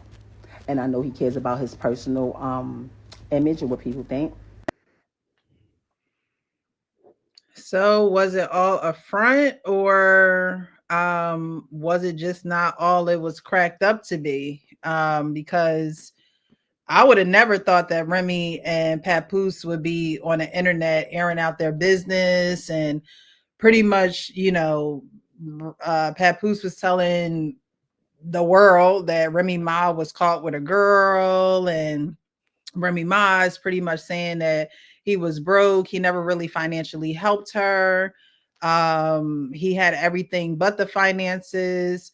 So, you know, as far as this couple, do you guys think, and I believe they're still legally married, so I don't think that they have gotten a divorce. But you have both of them who have people that they are seeing now. And do you think that with them still being married, their significant others should be able to chime in on this? Frank, you talked about this in your video, and I thought that was a really good video that you did. If you guys haven't checked it out, definitely go over to his channel and check out that video on Remy Ma and Papoose, because I thought that was a really good question that you asked. Like, should they even be allowed to even chime in on married people business? Yeah, so my question was around that too. Like, yeah, but it was more of the, like, how would you handle it if you're coming from this situation? You know, would you tell that person that you want them to kind of just sit back and chill? I think the hardest part about this, for them, is because the people that they are with are public figures. You know what I'm saying? So whenever they get out there and about, like, the whole thing started from Clarissa being interviewed on The Breakfast Club, and she really was asked a question, and to be honest, she answered the question quite lightly. Like, she was like, listen, that's their business. He got to kind of take care of some things, but he was upfront. He, you know, I knew what it was. It wasn't, he didn't keep it from me. So, you know what I'm saying? Like, they have business to handle. But Remy was like, shit, you still mention me. She said, you still mention me, so I'm going scorched earth. Like, you should have just said, yo, we just keeping it a bean, and you know, I will let Pap answer those questions. But since she kept it light, I didn't think that Remy was gonna go that far. I didn't think she was gonna go this way, and I think this is the tough. Like, what makes this a whole tough situation, because we know the women out there that have held the, you know, that we tell all the time, you holding this dude that's doing a bid down like for 7 years, and you ain't even going. And Pap did that. And from what I heard is that he was successful, like running a cash business. So he was making money on the side. But if he's taking you or putting money on your books every week, he was driving down to see her every day in jail. every single day for 7 years. You know, and then you get out and, you know, allegedly he helped her write her biggest hit. Why would we even be talking about my finances? You know what I'm saying? Why would there be a mention of my finances after everything that I've done for you at this point? You know what I'm saying? I held you down this whole time. You know what I'm saying? Like most dudes probably would have left you, gone away, didn't care nothing about you. I'm there every day, every week, making sure that you good. You know what I'm saying? Bringing you food, making sure money on your books. When you get out, we still holding it down. We got this whole thing going on with Black Love Movement. Like, and to be honest, a lot of people looked at that and was like, damn, like we actually see a celebrity black couple. They both strong. They both seem solid. They both seem respectable. This ain't no, you know, couples goals as like, you know, like when people were saying Jada Pinkett and Will Smith and everybody like, yo, y'all don't see what Will Smith is like? Everybody was really like, yo, Pap is a stand-up dude. And I'm not even gonna lie, he looked hella happy with Clarissa. You know, and I knew Clarissa when Clarissa was Clarissa. Like if you see their pictures from before, you know. But I'm just saying, like he looked like he is happy.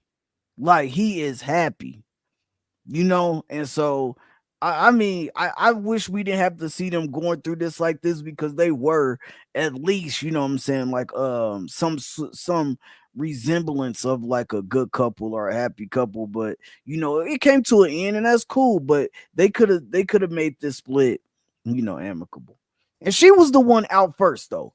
We just got to make sure we throw that out there.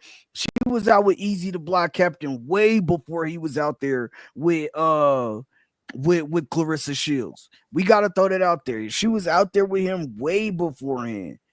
And not only that, you know, as soon as she found out, she seen he was asleep on the phone with Clarissa, and then she came out. That's when she outed him. So, yeah. Go ahead, Ferg. You got something? Go ahead, man.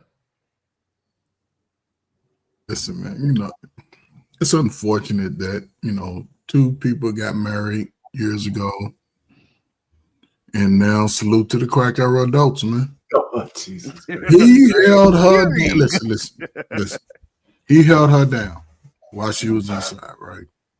Probably spent whatever amount, because they need money on their books to keep Saprita from licking on them chops. So you're going to have to pay if you don't want to play, and you're going to have to pay if you want to pay, depending on what side you're on. So again, held her down, whatever since he had going on.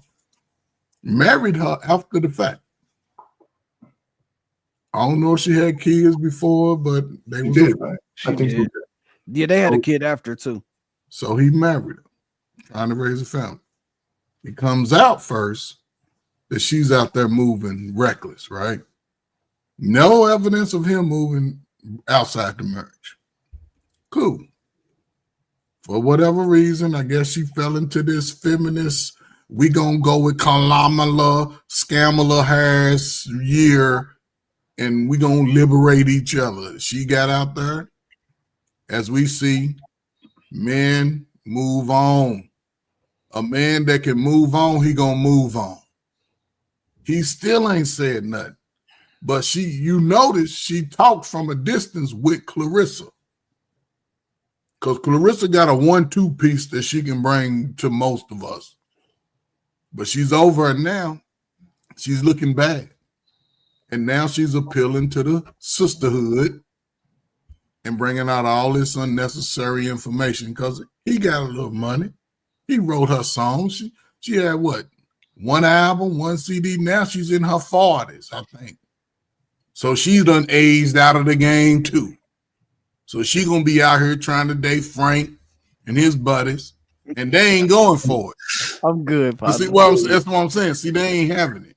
So, and she's gonna be in the same pool, and she gonna have a podcast talking about girls come over here and we gonna hate on the ninjas. And the whole time. I don't know if Clarissa is the long-term solution for him, but if she's being the type of woman that most guys are looking for, I can see them getting married. But My last thing, brother, go on, clear ties with that. Cut the ties with that. Get away from her. Go on, get your voice. If y'all go, you're moving on, move on. Don't be back and forth, la la la. Just clip all the videos, take them to your lawyer. Matter of fact, go to every lawyer in your town and have her get, you know what I'm saying? So, you know, stay on top of the game. But yeah, man, protect your image right now. Protect your assets, man. Get ahead. Do not be on social media going back and forth. Don't do it. Waste your time. Let her do all the talking, and then you go in court, because do it the legal way and say, look, get a gag order on her ass. Shut your ass up. It's too late, man. He already done spoke. But I thought it was definitive when he said, listen, I mean, I don't have much to say to this. Listen, the only thing that bothers me is the only time a man is supposed to be a real man is when a woman is ragging on his ass. Yeah. And he's not doing anything about it. Listen, this whole thing about him taking her, holding her down when she was in prison. That's number one. It seems like she rewarded him by cheating on him as soon as she got out. Right. And, so I mean, all the rest of it, I don't really care about. And I don't know about. I think I can see why Clarissa is hanging on to him, because I remember her in her first Olympics. She's been through a whole bunch of changes, because she was well, first of all, I was proud of her because she was the one Olympian that year who got a gold medal. For sure. But she went through a lot of transformations. And I think one of the stories that is a good story or a big story is that a woman like her is not a lesbian. She likes men. But honestly, though, when it comes to boxing, though, a lot of boxing females are straight. But I can think it, but I'm looking at that. It's more straight. It's not like the WNBA. I was putting it in the parlance of the WNBA kind of thing, Yeah, that's what I was saying. I think she really likes Papoose, but I think that's probably one of her biggest relationships. That's the only relationship I ever heard her be in. So I can see her falling for him. She was with this guy named Rich before. Yeah, well, was he? I don't know who that is. I don't know. He's like a trainer or some shit like that. So, but all I'm just trying to say is Remy is just going crazy online. I think the more she talks, the less credibility she has. It's really just like a diss track on tape. A lot of people said you could tell that she's bitter that he's moving on. I think he took her cheating on him easier than she's taking him moving on. And I think that's all that is. He's moving on, and she doesn't like it. Yeah. She wants to struggle of. That's what I'm thinking. I mean, I don't know her whole story. It just seems like she wants him to be hanging on to her until her misery is done. And then she could put the final knife in his back. My only thing was the response was light. Like if Clarissa would have been like, when they asked her the question, if Clarissa would have been like, she needs to go ahead and sign the divorce papers, and we just trying to be happy over here. Like we don't bring up Remy. If she was on all that, then I feel like the way that Remy came after, then it would have been warranted. But the fact that she was like, that's some business that Pap has to handle, basically. And, he told me about the situation, and, we spoke for months, and then we ended up getting together. But just the fact that, he told me he was upfront about it and we were cool, but he knows that there's some things that have to be handled before we can move on and do more things. Now, the fact that she didn't come at her crazy, that's strength of my argument. That's strength of my argument. I think she can see the very real possibility that once this link is severed, it's going to be severed for good. Yeah, I think there's a certain not synergy. What is it? That when a person has this trauma bond, this bond that she has with him, she's realizing is breaking. She has a certain hold over this man that she's going to lose for good. Yeah. Right. And I think she's going to miss that. The crazy part about it is is what's the name is making good money. You know, like Easy the Block Captain. He's one of the biggest Yeah. battle rappers out. So he's making at least 25. Are they still together? Well, plus. that's Oh, what I that's- think. I feel like she did. She traded one out for the other. Because like I said, she talked about how Pap wasn't, bringing in money. And if you're a woman who's with a man where you don't feel like he is, financially making the money that you are making or more, then the person that you're gonna go after him is gonna be somebody who makes some type of money. Some type of decent money. So I think that, with him being successful in what he does, that's one thing she probably feels as though she can hold over Papoose head when it comes to this person that she moved on with. My thing with the whole situation is, though, for y'all to pretty much be the face of Black love, but then get on Beyonce's internet and then totally have it shattered by y'all going back and forth, almost makes me believe that it was done this way purposely, because you really didn't hear, the things that they are saying about each other. You didn't hear these things in social media. Like, it just wasn't a thing until they started saying them about each other.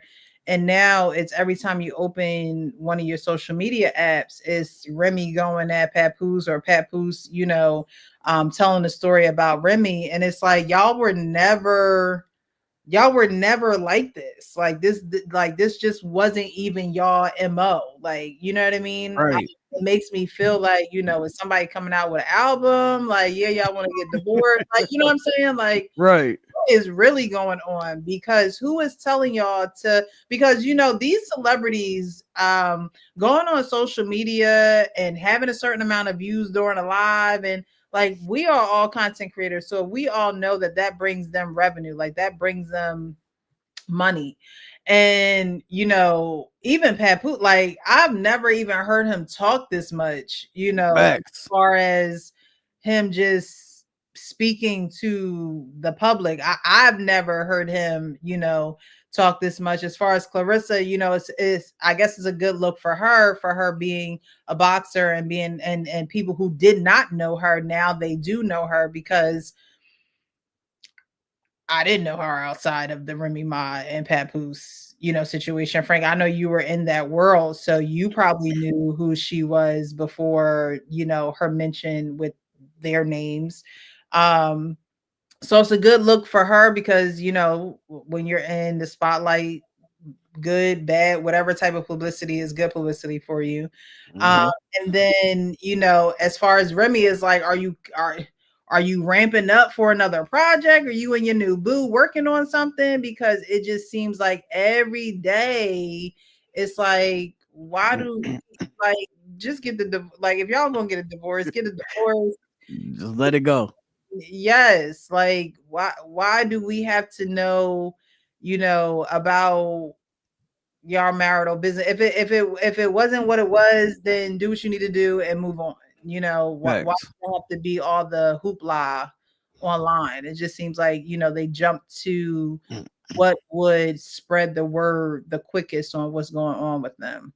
The one thing that got me too was she was calling Pap out because what happened was, like, Pap was her manager, right?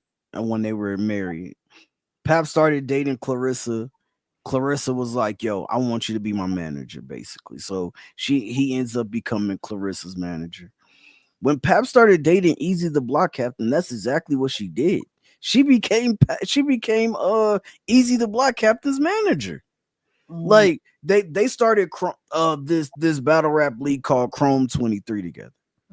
And then whenever you seen Easy, you seen Remy on TV shows, on talk shows, on this platform, on Hip Hop Is Real, and all these different battle rap platforms and all of that. So you seen them together all the time before you even seen Pap with anybody, right?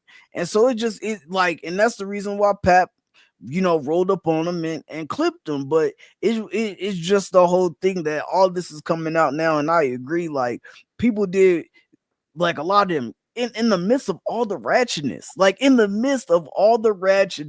of love and hip hop, they were the only ones to come out of that clean.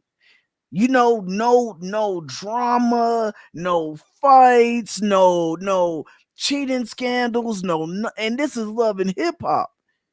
They Now said, they have their own little love and hip hop like storyline without being on the show. Like you know what I mean? Like it's just like their own little sitcom going on right now.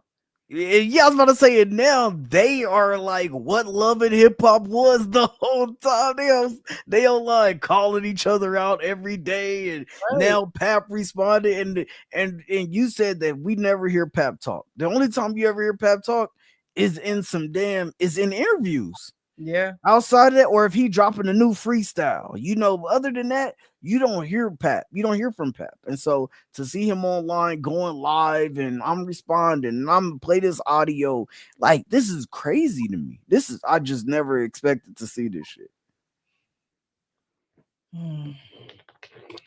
Well, this goes to tell you that, a lot of people will have that hashtag relationship goals. You can't really make people your relationship goals because people turn sometimes for the worse when it comes down to the bitter end of relationships, or when you're talking about the D word, divorce, that's why it's considered like the gnashing of souls, because it really brings out the worst in people, and not even just, the two people who are, directly affected by it, but even their people around them, because you have to think like, who's in y'all corner? Like, y'all have no friends to be like, get the hell off the internet. Like, you know what I mean? Like, y'all don't have anybody telling y'all like this is not a look.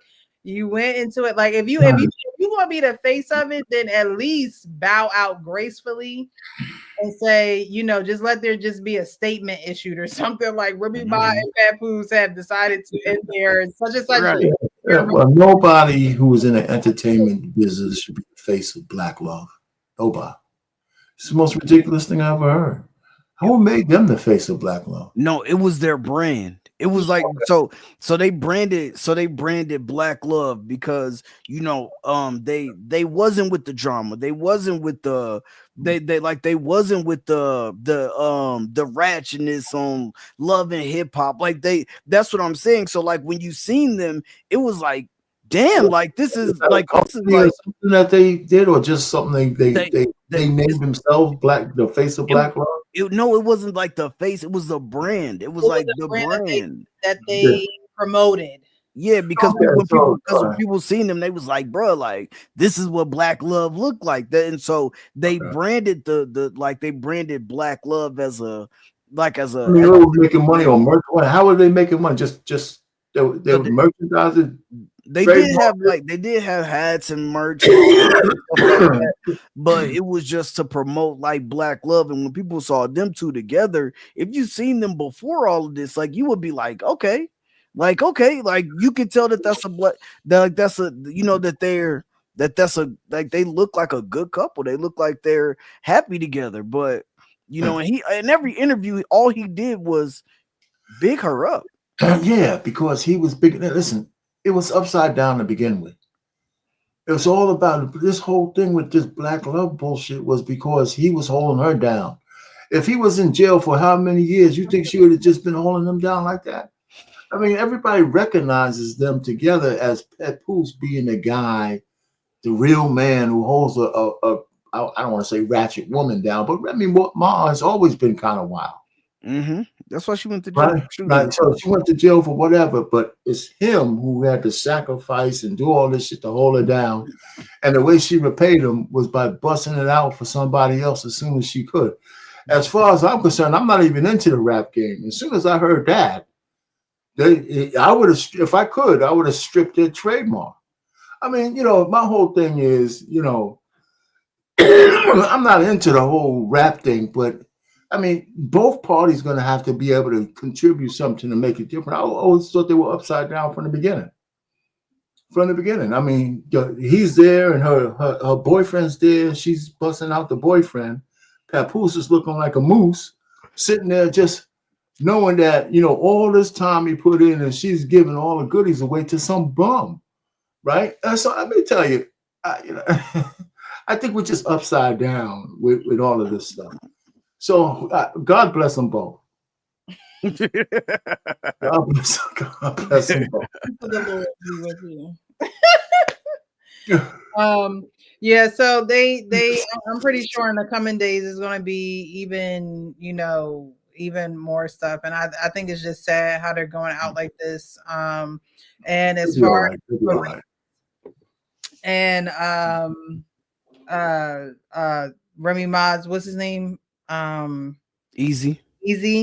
Yeah, I think for them they should definitely just take several seats. It's just let the married folks handle what they need to handle. Right. And then y'all, chime in and be with who to be with. House on the dead carcass of what's left. Yeah, they are still married. You never know. They might have a change of heart and freaking go to the lady, go see the lady, and the lady might say, "Hey, y'all need to stop all of this. You have a child together," and they might, turn around and be together, and then you have Clarissa and Easy looking like we done went through the whole showdown with y'all, and this what y'all do to us. It would hurt Clarissa a lot more than it would hurt Easy. Yeah, I think that this might be one like maybe a very early she's probably let's just put it this way, Papoose is probably like it's probably top 5 of her of men that she's probably ever been with ever, because and she's an athlete, like, you know what I mean, so she's training, she's focused, she's so I'm not taking that away from her, but being with Pep and him making a name for himself as well as being married to Remy Ma, don't make it easy for someone like Clarissa who never dated someone probably in the limelight like this before. And so that's all the more reason for her to just focus on her boxing, fight your rounds, heal your body and your aches and pains, and let Remy Ma and Papoose do what they need to do and just go through their divorce. If divorce is what they're settling on, then they just need to let them do what they need to do. Somebody said they signed the paper. Did they finish signing the papers? I don't know that's true or not. I know that Remy Ma was the last I heard, it was that Papoose hadn't retained a lawyer.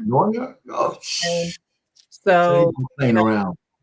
But yeah, I don't know, but he showed that, or he said that he sent the documents to her and said, "Now it's your turn," some shit like that. But I don't know, man. But because you don't know Clarissa yet, Fresh, you don't know Clarissa. This is her though, and I agree she should stay out of it, and that's why I said I felt like she responded like this time. But this is her. If you know anything about Clarissa, all she do is go live and call people out. That's it. Oh yeah, like you talking about this and this. Like she didn't fought. She had like internet bullies come up to her gym, and then she fought internet bullies. Like she didn't like this is Clarissa. Like she is like out there. Her whole personality is she from Flint, Michigan. 30. I think she's turning 30 or something, or she might be like may be 30 already, but she's second generation. Yeah, but all she do is she go live and she talk about everything, and people don't like the way she dressed. This is her first like celebrity relationship. Like she people don't like the way she dressed, so she go on live and she be like, "Hey, I don't give a," and she talked to the comment section the whole time. And she called people out, and then people were like, "Okay, girl, you talking all that? You pull up to the gym, bring your ass to this gym, and I'll take you I'll give you $5,000 if you can go, or I'll give you $25,000." Like she be doing this all the time. That's out there. Like that sounds that to me, and just my you know, work background. That sounds like sales. That sounds like there is a difference between being you know, conceited and talking junk because you're an athlete, and you know, but talking to people online that you don't know, you don't sleep with, you don't take care of, and then you're telling them to come to the gym as if this is not part of the territory of you being, you know, in the public, as a public figure, you know, people talking about you comes with that. And so her fishing for fights and things of that nature, like, to me, that kind of gives a little bit of struggle marketing. Like, you know what I mean? Like, at the end of the day, you don't know these people, and and people feed into this social media thing day in day out. But for her being 30 years old, it kind of makes sense. But at the same time, with this situation with Remy and Pac, it's like, this is different. Like, this is somebody's marital business. This is not you know, a random person that's like, I don't like the way you wear them stockings with them shoes. No, this is see the picture. You see the picture yourself. This is someone's wife and husband having whatever crisis in their relationship, and they need to work that out amongst themselves. Y'all stay silent, y'all stay in the background, maybe, you know, tend to them when they get home, but stay off of social media, because you're not going to make it any better, and you're not going to make it any worse. You know, it is going to be what it's going to be, whether you're there or not. And I think if you want to be that supportive, you know, partner and be with this married person, because that's what they are, they're married, shut up and play your role, and, you know, celebrate with those who celebrate, mourn with those who mourn, and keep it moving. That's fun. So I just don't think that, you know, they should have, you know, anything to say. They chose this life, right? We all have decisions, and they chose to be with people who are not divorced yet. And people who are not divorced go through messy divorces, and it requires the public's opinion to get involved. And so Clarissa, for her to be fishing for fights because people want to talk about her, she, you know, she inserted herself, and this is what comes with it. So don't be asking people to fight you, Clarissa. She Okay? been doing that since she started. Brought this on yourself. You brought this on yourself. No, she been doing that. She can't fight nobody.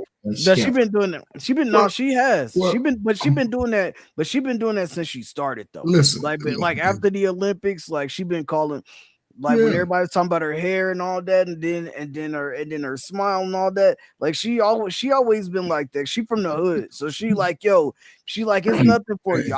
You come here, I pull up, and I whoop your ass, but I'm gonna give you some money, because she, you know, she made over $1 million a few times in her fight. So she like, yo, listen, I'm gonna give you some money, but I'm gonna beat your ass for talking shit. Like that's how she is. There's nothing wrong with that, though. There's nothing wrong with that, because one thing about it, in women boxing, it's hard to find the pressures to come up and spar. So that's a great way to stay fight ready. Hook up on some Sapritas who talk that shit in the background. Come on up there and let me pay for your new weave and your new dog. And they took the money. And they took the money, so they can't sue. Exactly. They took the money. They came up there thinking that they can bring that street ninja shit to the ring, and you can't. And she showed them, take us home to your boo, let him lick your wounds, and come on, get your friend over to him. I'm gonna beat her ass too. But a male boxer did it too. Deontay Wilder. Yeah, he did it too before. It was an internet bully that was just always constantly just following him, talking shit constantly. And he said, yo, come to the gym. Come to the gym. And he came to the gym and he beat his ass. Like, it's just like, yeah. He's getting ready to fight again too. I think he should. Which is insane. He should be done. Yeah. Retired like me. You just get on a podcast. On the channel. Talk about how he missed that punch that he didn't see. That was my All dog. right. So we All hit right, the. What's so next? we have a video. Let me try to remove it because I don't want it to overplay. So Okay. you leaving the PA So story gun stuff for last? The ace metaphors last? class. So we have a lady here who has a question for the fellas. I'm gonna just play that. Oh, Jesus. All right. Let me know. Let me see if I can help her out. I need y'all to answer this question for me. If a woman's been talking to you for 8 months or so, loyal to you, only kicking it with you, you fall asleep with her on the phone every night.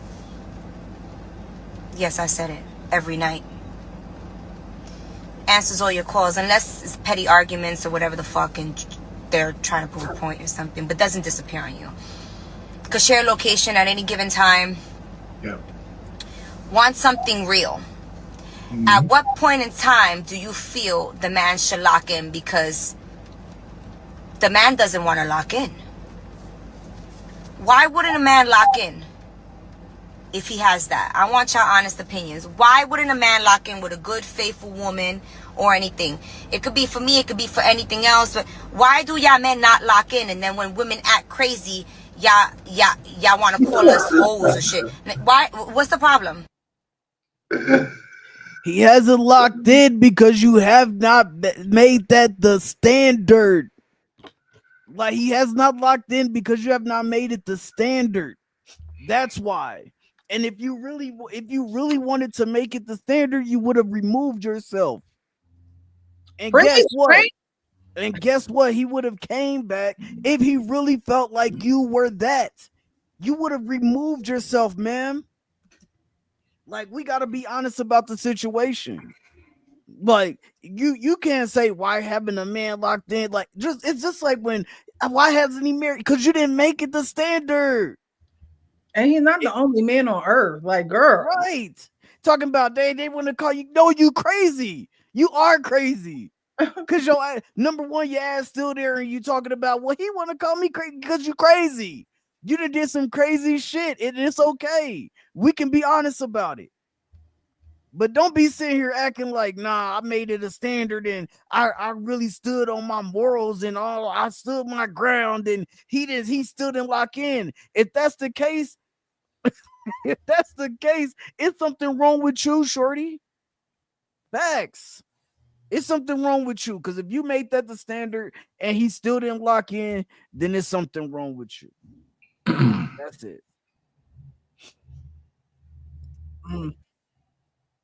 Arpain, what do you guys say to her? I listen.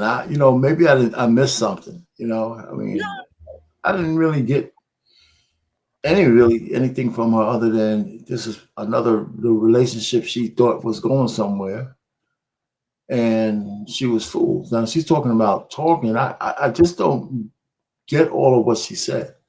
Did they get past the talking stage every night, or was he banging around? I mean, I don't really get what she's talking about. She said that they were she had been talking to a guy for like 8 months. Yeah, I heard that. Yeah, talking to him. So they've been going out, or did he ask her to be his girl? Was he intentional? I can't get anything from what she's saying. She's just so he ain't locked in because it didn't sound like she was talking about they had any substantive conversation about locking in.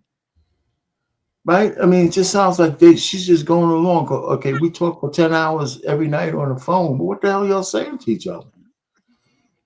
I didn't get any of that. I mean, you know what? I'm sure he saw and he's visiting, whatever they're fooling around, but she didn't give me any kind of meat for why he would want to lock in for her. I mean, she didn't say anything that distinguished herself from anybody else. Because I don't have any idea what they said to each other because she didn't say anything. Maybe I just missed it. You can't expect a guy to lock in for you if he don't know what your intentions are. Just talking to him is not enough, right? At least I don't think so. I mean, I'm sure they might have been sleeping together and all this other kind of stuff, but that ain't gonna lock them in, right? I didn't get anything from her besides that she's a good-looking woman, So I don't know. If she would have said, well, one of those conversations we talked about, marriage or whatever, I didn't get that from her. sound like they have a lot of meaningless conversations. That's what it sound. That's what I got from it. We got to You know? bring pain up. We got to bring pain up to stage on what talking is. No, I know that. No, I know they Conversation. fooled around, but what I'm saying is, I mean, you could bang out a lady for 9 months and still never say nothing to her. People be banging out each other; they don't even kiss. They may call that You a know? situationship, though. They may call that a situation. Well, that's what I'm saying. And she didn't give me any impression that it just was something. It felt hollow. I know what she meant by talking, but it just felt hollow. You know, what was her expectation? And did she express them? Hey, listen, I expressed to this guy that, I would like to be married. Now, I was all thinking, well, how many kids does she have? Right? Because to me, that's another thing. We didn't hear anything about that. A man might not lock in because she might have a whole brood of kids. Tish was sagging a little bit, so maybe she had a few kids. So I'm trying to piece together the clues.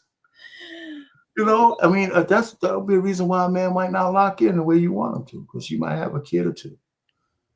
A lot of women don't see themselves when they have kids. They think they're still the same kind of thing. But if you got two different men, that's really something that a guy's going to be hesitant about. One maybe cool, but two. So I don't know. I mean, maybe I have to see that again, to get, besides looking at her again, but I'd like to hear I didn't get anything out of it too much. I mean, Frank got all he needed out of that. I know because of you, man. Go ahead, Frank. He said, "What is talking?" I mean, listen, Frank sort of touched on it, and yeah, both of y'all touched. Listen, pause.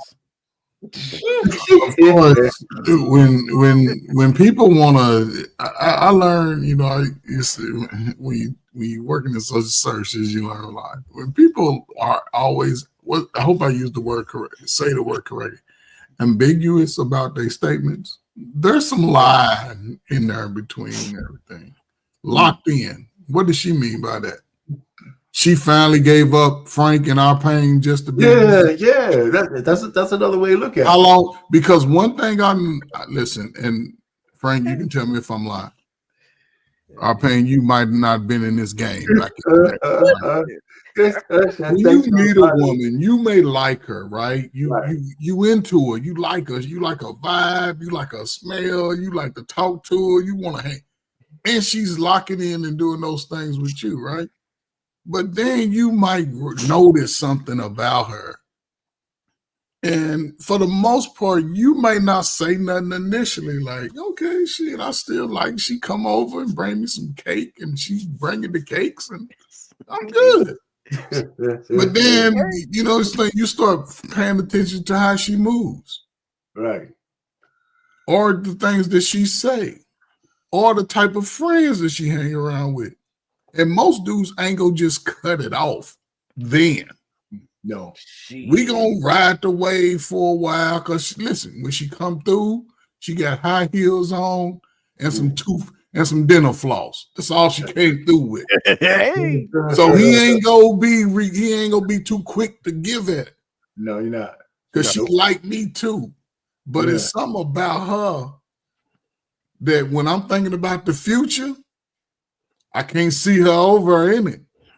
That's the thing. So now she's thinking like, well, I'm doing everything I'm supposed to do.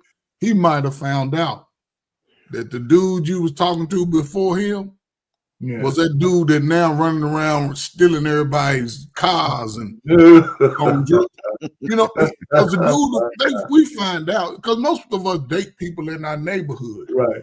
And people that we might know, oh man, I seen old girl, your old girlfriend. Man, let me tell you, man, I ain't want to tell you back when you was dating them. Don't tell me. Let me find out for myself. God damn it. No, but you my boy, so I couldn't say you sometimes. But people find out about things, and I think she did say something though. So she did say that I was always available when he called. Okay. She did say, I mean, I would like to hear that again, but she just sneaked that one in there. because you know when they disappear for a couple of times, they ain't talking to you. Somebody else is getting the pleasure with. Mhm. So it's a new time. People date differently. They different. And they don't get those expectations, like Frank said, up front. Right. The first time I take your ass out to eat, I'm going to who's that? 50 Cent your ass. I'm gonna ask you the 21 questions, and you must answer all of them. I've always been like that. Since I was a teen, when I was dating the girl, I like that. Are you talking to another boy? You can lie to me or not, because our first thing I'm gonna tell a girl is I'm gonna protect myself first. I'm gonna protect myself first. If I send some bullshit, I ain't gonna keep trying to be tough, talking to you, and you ain't gave me nothing but a hard time the whole time we on this date. I'm not gonna. But that was just me. Salute to my mom. She talked. But I think you got to ask those questions. And if a guy sees something and you don't set the expectation, he's gonna ride out that wave until you say no. Yep. The one thing that I disagree with, Coach. Yo, you show me that, I'm out. I'm out, man. I don't care, dogs. I like either I'm out or we gotta have a conversation. Right. You gotta know that this is a situationship. You gotta know that we just gonna be smashing, we gonna be cutties, whatever the case. Like, you gotta know, dogs. Like, I can't. After it gets to that point, bro, I can't waste the last thing I want to do is waste my energy. Like, I don't want to waste my energy trying to get to know you, trying to get to because if I see that you like not like wifey material, like not any, I'm not wasting my time. Like, if it's a fun time, you here for a fun time, not a long time. Like, all right, cool. You got to know exactly where you stand. But if I can see that with you and we are locked in, we gonna do this, I'm cool with it. You know what I'm saying? We can have those conversations. We can have whatever conversations. I'm cool with it. But you know what I'm saying? If I notice something, I'm like, damn, I just don't. We gotta have that conversation because I don't want you to get the wrong idea, be online talking about I'm available to him and he won't lock in. He calling me crazy because you didn't pull up to my house unannounced. You know what I'm saying? You're calling my phone from other people's phones because I didn't block your ass. You're crazy. Like, don't try to put it out there like you're not crazy, you little sweet boy. Oh, he's calling me crazy. No, you're crazy as a motherfucker, man. Oh, Jesus Christ. Precious, I have a question for you. Oh. Okay, scenario for you. You meet a guy. You vibing with him. You like him. You know what I'm saying? You go all the way. This is the day, your 2-week waiting period. Your 90-day waiting period. 90 days. But we know in reality, most people engage within that first 30 days. This is just what's happening. If they liking each other and they hanging out, if a woman's giving you time, she's more than likely is going to give you access to her body. So let's just say she does that. First 2 weeks, 90 days. They locking in, right? They talking, blah, blah, blah. But then you see immediately the change in the time that he's giving you. But he's laying it down like King Kong Bundy when he come through. How long do you stick around knowing that we are just in a space now where we are just physical? How long do you stick around? And how long do you think most stick around? So I think most stick around way too long. I think that women have this fear of detachment where I don't. I don't have a fear of detachment. So if marriage is something that I want and it's only physical, I'm not sticking around long. Men know what they want. Like with this girl in this video, men know what they want, and I'm not making up your mind for you.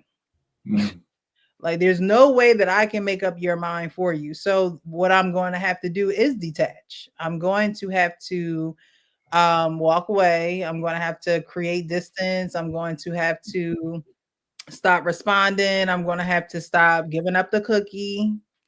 Okay, like it's just one of those things where it's just like, if this is what you want, you're gonna have to do that with someone else, because I'm not the person that you can do that with. But I think that too many women stay too long. It's like, okay, girl, if the man is not giving you any, if a man is not giving you clear direction, he has no plan for you. There's no plan for you. If you can't give me clear direction, if you can't tell me what the future is going to hold with me, you have no you have no plan for me, which means I'm not taking you seriously. I call you when I call you. I see you when I see you. I text you when I text you. I may never text you. I may never see you. I may never call you.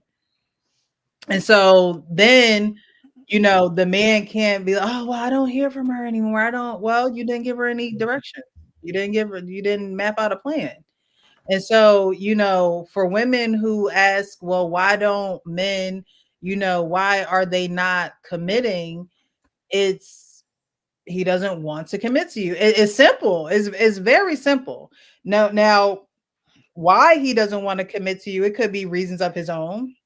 It could be reasons that you've shown him that he doesn't want you in his future. Like you were saying, Coach, when he thinks about his future, he don't see you in it.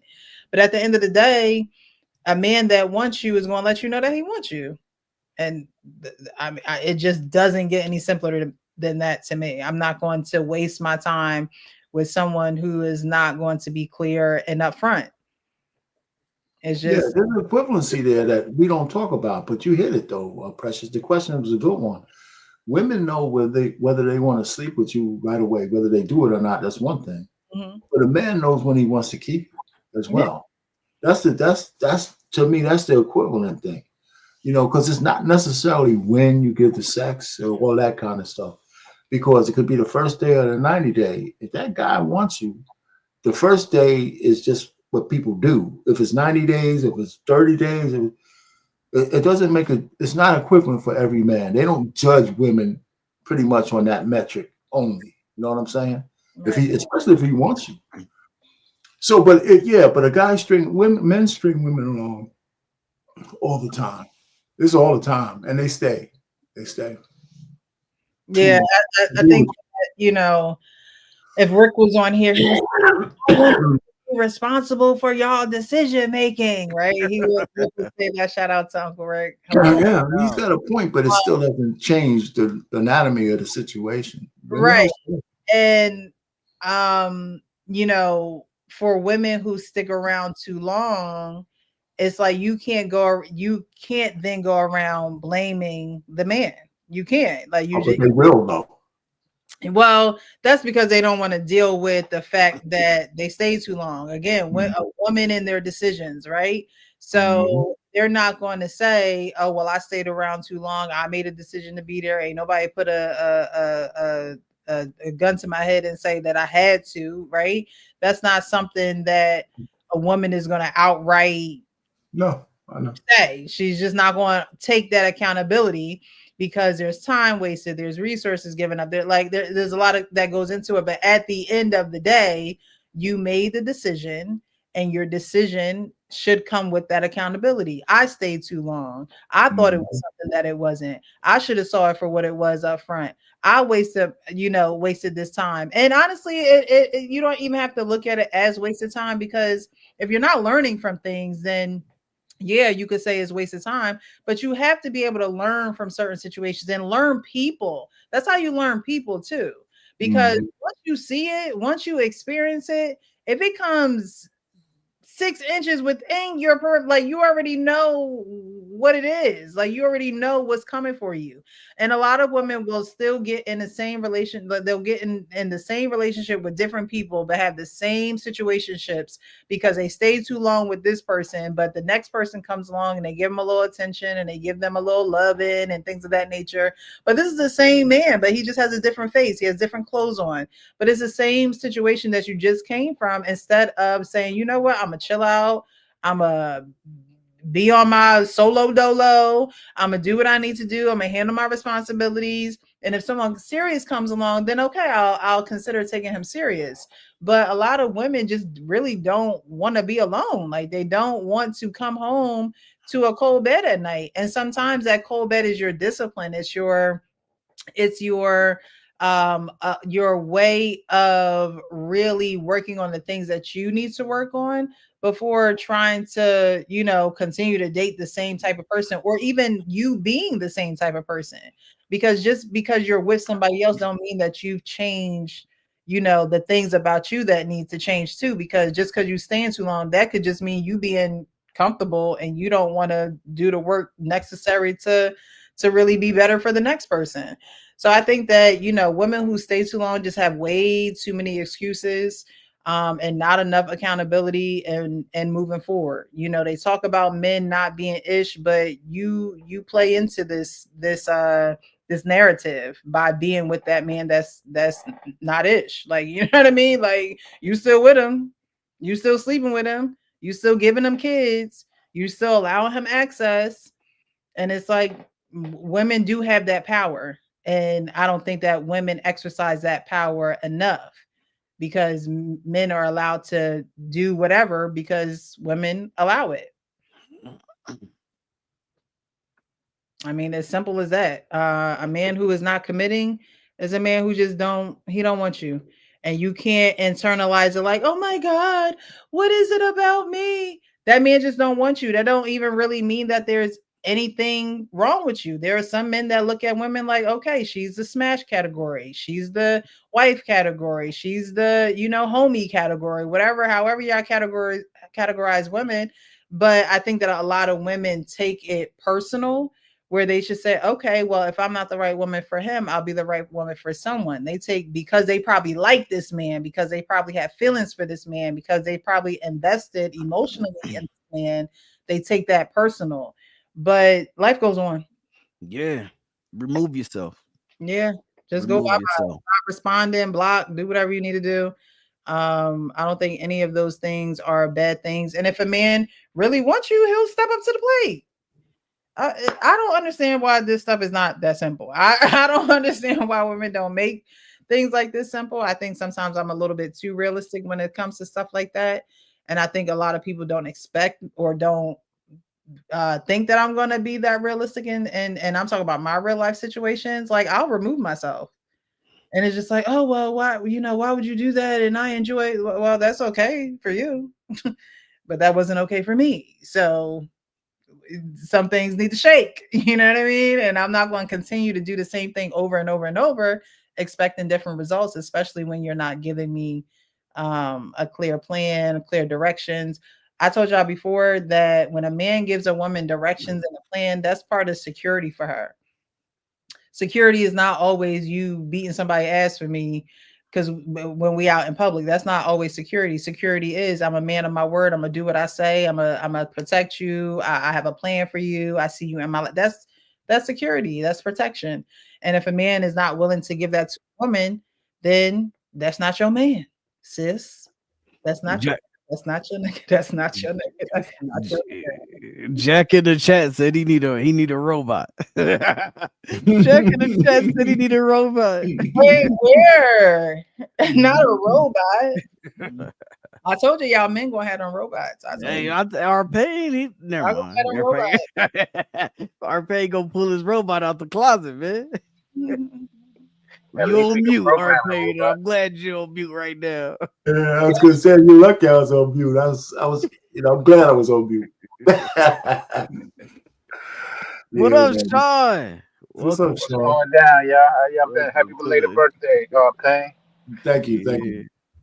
Yes, sir. Yeah, let's get some happy birthdays in the chat, man. Happy belated birthdays in the chat to Arpain, man. Light it up, man. Show Arpain some love. There you go.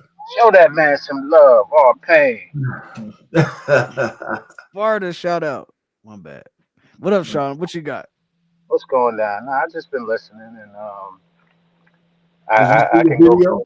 You saw the video? The last video I didn't see. The first video I did see. I'll play it again. For those who are just joining. Definitely hit the like button if you're just joining. Sparta. She's cute. Okay, guys. I need y'all to answer this question for me. If a woman's been talking to you for 8 months or so, loyal to you, only kicking it with you, you fall asleep with her on the phone every night. Yes, I said it. Every night.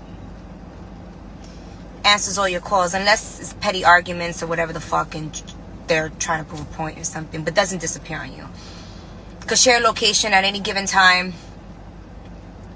Want something real.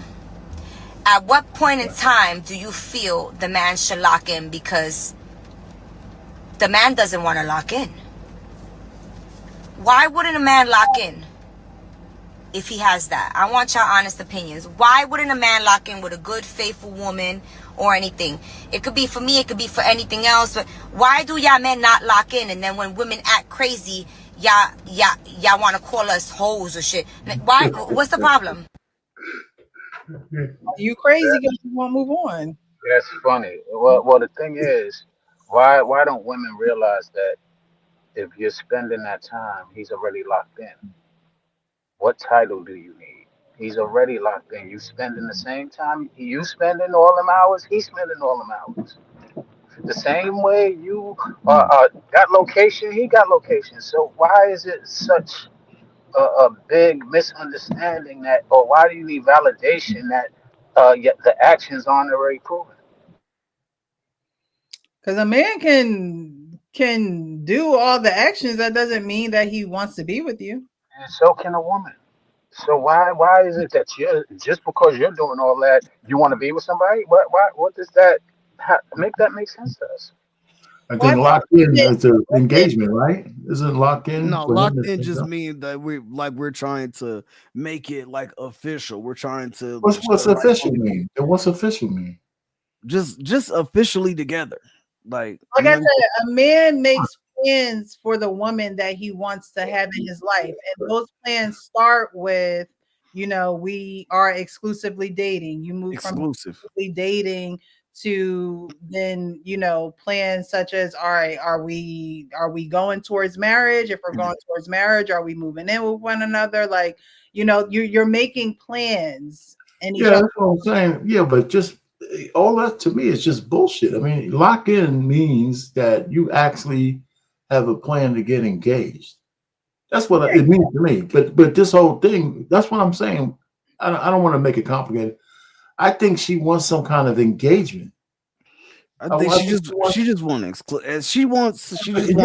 that don't mean shit though. She just wants exclusivity right now. That's what she's saying. Well, I don't get that out of what she says. It's not like she wants more. Because the talking stage is us. Like it's us talking like we're kind of together. We're kind of like, that's what I'm saying. Like, so like dating is like a little bit different. So when people that you go through the stages, like the talking stage, then you go through like, okay, we're really together stage. Then, okay, now we're working towards engagement and marriage stage and things like that. So you want him to say, do you want to be my girl? Like, yeah, like be my girl, be my wifey. Like, okay, well, that's what I'm trying to say. What's the exact words in your mind? She's just saying, I just want you to say that, like, we're locked in. You're my man. I'm your girl. Like, that's what she wants. She wants to hear at least that. Yeah. And I understand that, and I'm not dismissing that. But what she described, again, that takes a mutual intention. Well, she says on her side, okay. No, I'm saying for her to be up all night on the phone with somebody. Who's she on the phone with? That person. So they both are on the phone. They both are investing time and energy. They both are investing. If he got locations and she got locations, that's a conversation to get somebody's location. So there's an investment on both parts. Now, yeah, okay. I understand. Now, everybody. You're right, though. Now, the reason why I'm saying that is because I was a person who didn't believe in well, wait a minute, though. You're right to the point, but the woman still wants to hear a man say, I want you to be my girl before, or just like I want you to be. You're right. And that's the problem that I have with women is that they just want to hear what they want to hear. That doesn't mean it's genuine. Look at the actions. He could be lying. Genuine. But he could be lying, right? But it's not up to him. It's not up to her to say that to him, no, right? No, what I'm saying is, if he's lying, let's just say he says, "What? Yeah, yo, baby, I want you to be with me. We've been," and he fluffs her up with all of the nonsense that men do pretty often and get away with it, and then they act like, Well, he should. Well, yo, pay attention to what the man is doing. Is all I'm saying. I'm not saying that he's right, wrong, or indifferent. I'm just saying Well, pay attention. It goes both ways. If you're just looking for the validation of words, you're contradicting everything that we try and you know you're gullible at times because a man can say anything is what you say. Pay Yeah, but attention to he's words also and doing it action. with her. He's on the phone with her all the time. They share location. Sounds like he's doing all of the things except saying the words she wants to hear. and a lot of time that's what happens. Like, Yeah, right. And that's my point. It happens a lot of times, and then when women get shafted and they get played and they get all these other things by the words because they ain't paying attention to the action. They paying attention to the words and You're they adding get and that they get in there. played. not paying attention to the actions. That's why she want the words to go with the Yeah, action. he's giving her the Okay. actions. He Right. wants the words. You Okay.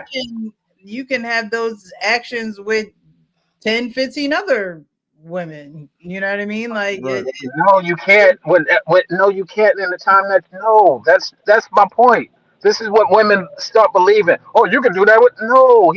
If he's doing it with you, there's not enough time in the day to do it with a bunch of other people. Well, she He did was say he was giving you falling that asleep. time. Yeah, she did say You he was done falling lost your asleep damn on the mind. phone. When you get your damn mind, you call me. I mean, he only can fall asleep with one person on the phone At a every time, night right? at a this time. is Like, true. This is true. However, men can still find time to do what they fall That asleep with somebody else however, on the phone. women don't trust men. So cool, we get it. And that's just unfortunate, but it's a reality. How you But gonna this is my find time to point. fall? How you gonna find time to fall asleep with somebody else on the phone? Yeah, without falling yeah. asleep on the phone? Hey, you know what? I just woke up at 3 o'clock in the morning. You got the 5 o'clock shift. You got the 5 o'clock shift. Don't worry about it. We're gonna sleep on the phone at 5 to 7. And women legitimately make those comments and those statements. Oh well, how he can do it. No, that's nonsense, and that's the problem with women. You'd rather hear something, you rather hear something and make yourself believe it, as opposed to just paying attention to what's going on. Now he might have an issue. He might have a communication issue. He might have a issue with the institution of marriage, as I was saying earlier. He might have a lot of things that can help you understand him a little better. Why jump to the point of he's not doing something when you clearly is? Well, no, it's not. She didn't say he's not doing anything. She's saying he ain't giving her the confirmation words she's looking for. Confirmation, right? You And know, my so only- but, Sean, let's assume that this is a straight up guy and she's a straight up woman, and 8 months pass, and what she's looking for is just the words to say, okay, this is not all for naught. Now, what happens after that is I hear what you're saying. He could just say the words to appease her, right. and continue to do that. That's a risk we all take. Then in her mind, maybe 8 months was as long. Maybe she's ready to dump the guy, but she's on the internet talking about it. So I don't know how much more time she wants to give him, but I think women do at some point want to hear the guy say, "It's me and you."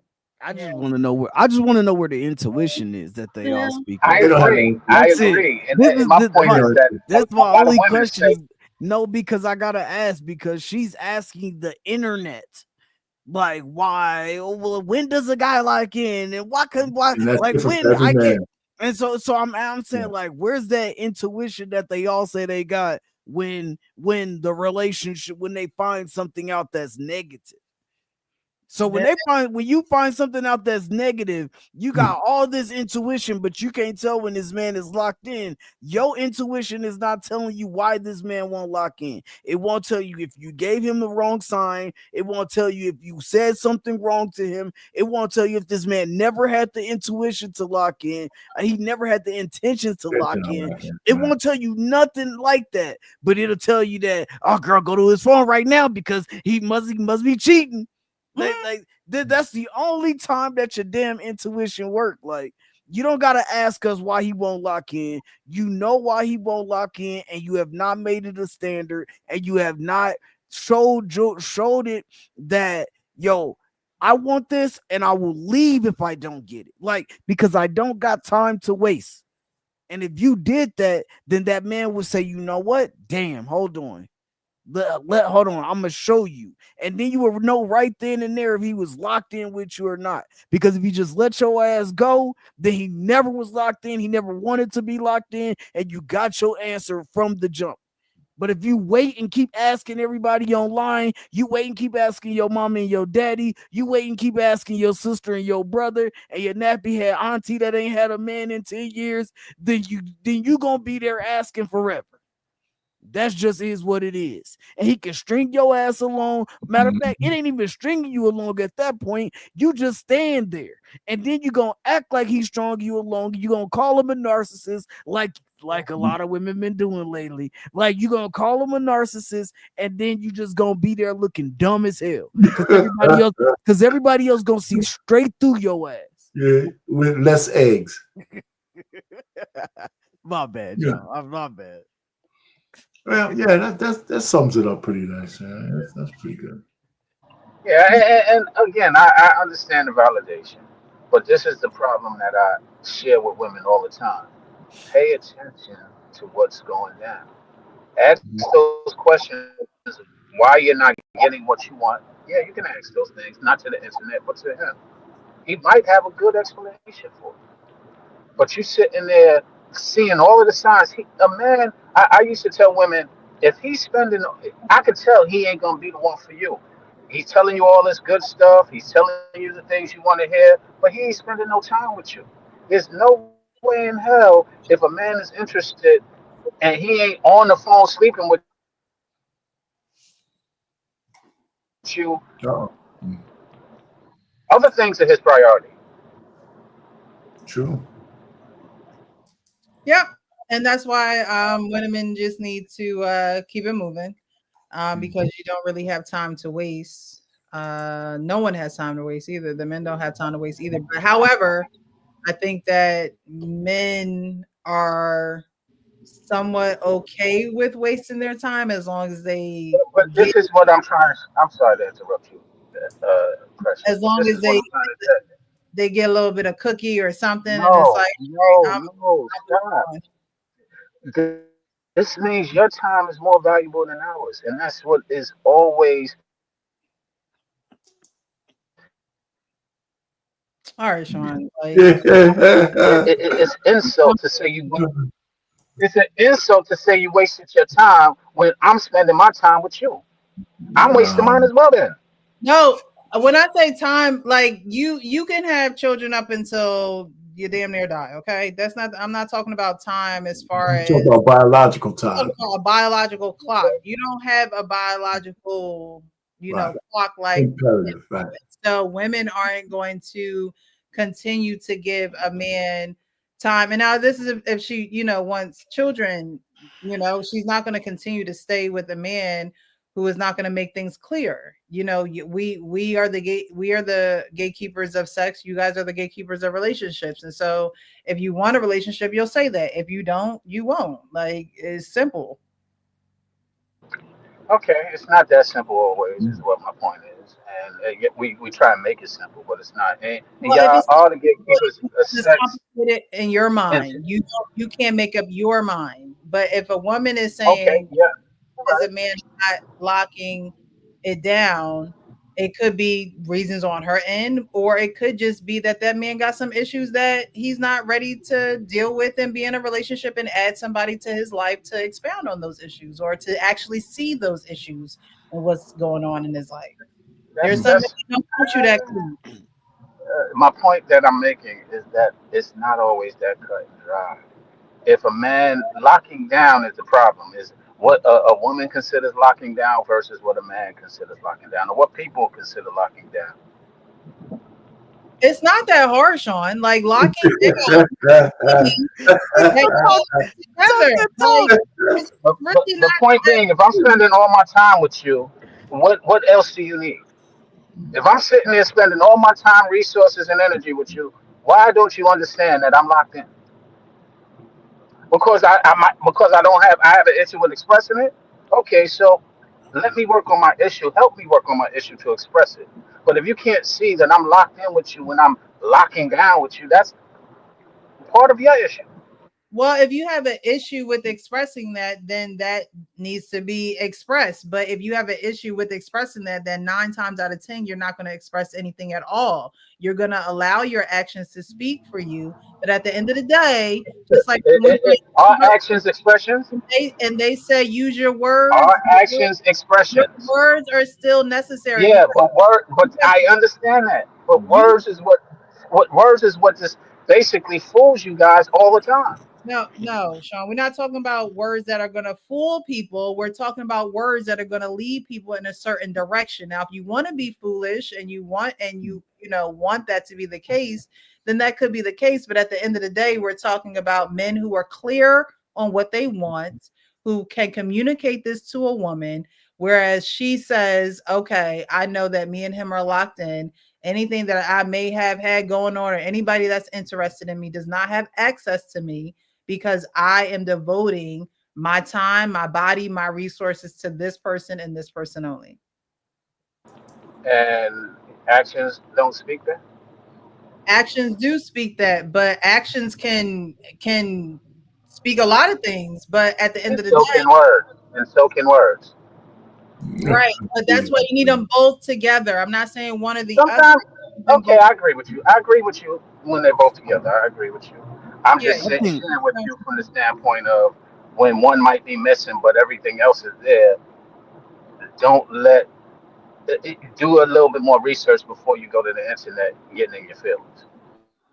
Yeah, but like you said, that he might have issues communicating that, and a man doesn't always communicate his downfalls either. It's something that a woman experiences when she's with him. She experiences that he has a hard time communicating those things. So is the woman supposed to say, hey, are you having a hard time communicating where you want to be? Yes, absolutely. Yes, she is. Yes. That's what her job is, to help him get some balance and to help him recognize his blind spots, like he's there to help her recognize her blind spots. Yes. First of all, a woman is there to help a man that marries her. Okay. And those are things that if she notices that, then yes, she can bring that up to him. I love when y'all do that. Well, but you can give your cookies and everything to him, but it's a standard of marriage. Come on, knock it off. Oh, Jesus. So you think a woman is supposed to be out here helping every man that she's not helping the man that she giving her cookies to? If she gotta give her cookies, yes, she should help the man. Otherwise, why are you giving your cookies? Is this man going to marry her, or that's what she should have asked before she gave her cookies? So do you pay for everything for every woman you sleep with? It's not about paying. Yeah, actually, if I'm taking them somewhere, usually I do. But the point being, are you paying her rent? Are you paying her bills? Are you doing so I need to be paying all of that stuff. So wait. Now I just said one element. So wait. So paying is the main thing that a man needs to do. Well, if a woman is giving up her cookies and you feel like that's the main thing. So she's a hooker because I can pay for her cookies. That's what it boils down to. If I'm paying for everything and she giving me her cookies because I'm paying for everything, then that's how great. That's how you want us to help. Okay, what does that make her? Okay, fine. What does that make her? But if you want a woman to help you because she's giving you her cookies, I'm helping. Okay, no, I didn't say I want her to help me because she's giving me her cookies. I said her job is to. I said if she's giving her cookies, her job is to help. That's what I said. Okay, so if I'm giving you my cookie, your job is to pay my bills. Why? Okay, if that's what you feel, then what does that make you? Damn sure not your wife, because you didn't wife it up. My thing is a man can pay all your bills. A man, look at Diddy, he can pay all your bills, and so therefore, what? At what point does that make?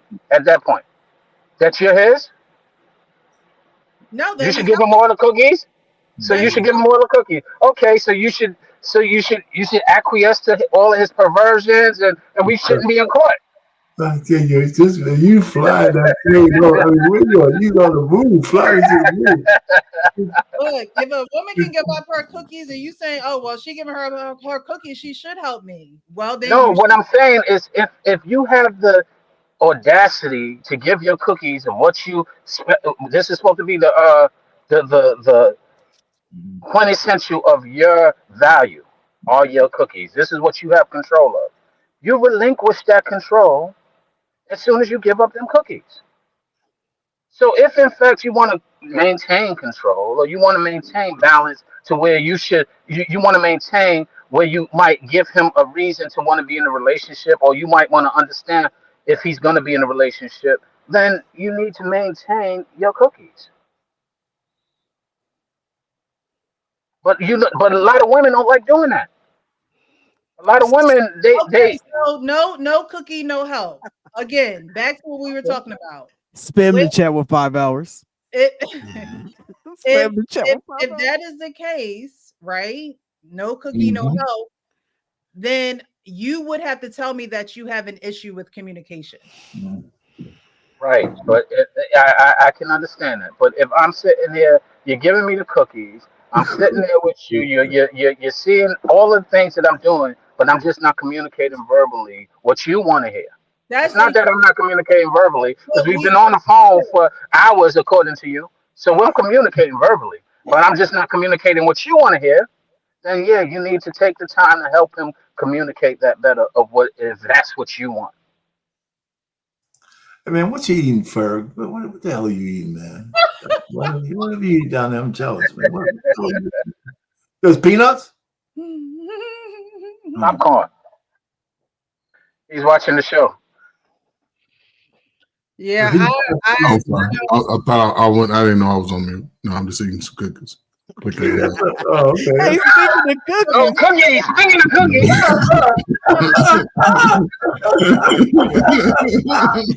Wow, that couldn't have been a better setup. Some light skin cookies too. First, I mean some cookies now. When I get off of this, panel. Yeah, they help, man.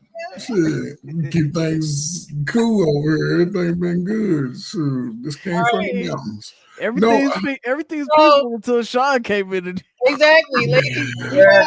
Help that man with his communication issues that you don't know that he has, but you're gonna have to help him out. But Precious, let's be honest. Most men ain't got communication issues. Most men say exactly what it is. If they like you, they ain't really trying to listen to that shit. Even women, people say exactly who they are. People just, if I'm caught up in you, or saying you caught up in me, you ain't really listening to me. You ain't gonna listen to me until you see me with the other girl that probably look better, or vice versa. Now you speaking up. But people know. People can't hide it. You on the phone with me every night till we fall asleep. You ain't asked me no dumbass questions about am I the only one? Are we looking to be serious? Are we gonna get married? You don't want to get married? Are we just like, girl, did you see the game last night? I like the TV show. And what are we talking about? We're talking about adults here. She look like she been spreading them cakes around for some years because everything's spread out. I can tell what they be. It's no bra. It's no bra month, man. What is it? Right. No, what is no bra? No, May is no bra. No bra. So May.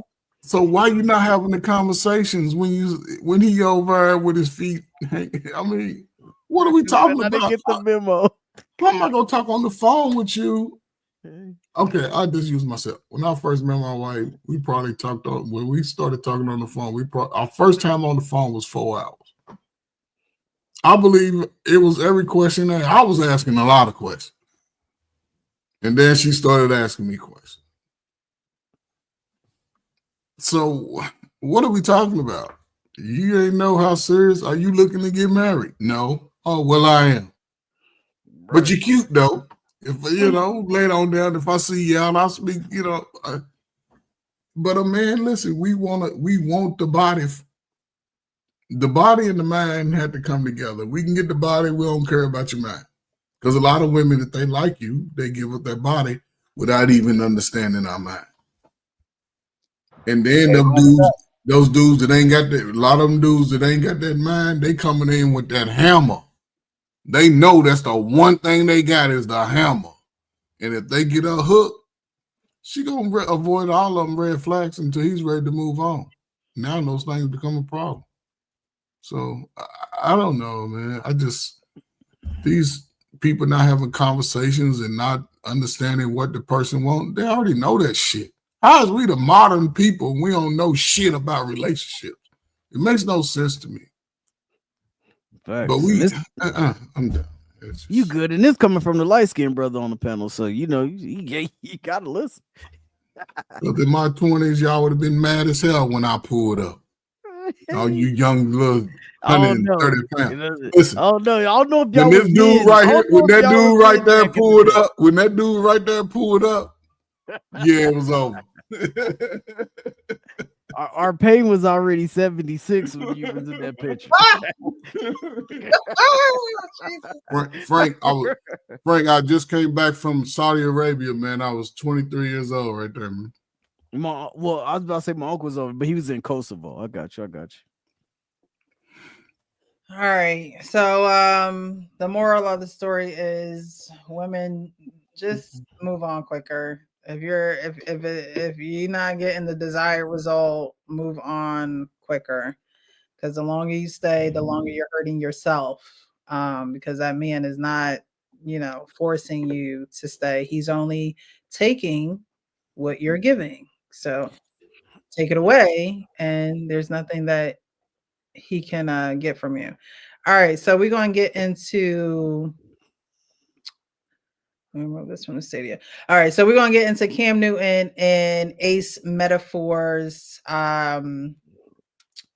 Ace Metaphors video about women exploring their options. Sound like the last woman didn't have any other options.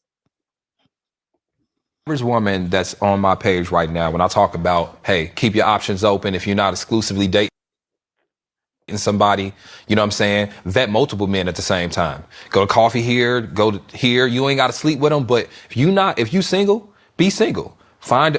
If you say that, there's women even internalize, I can't do that. That'll make you a hoe. No, for sure it will.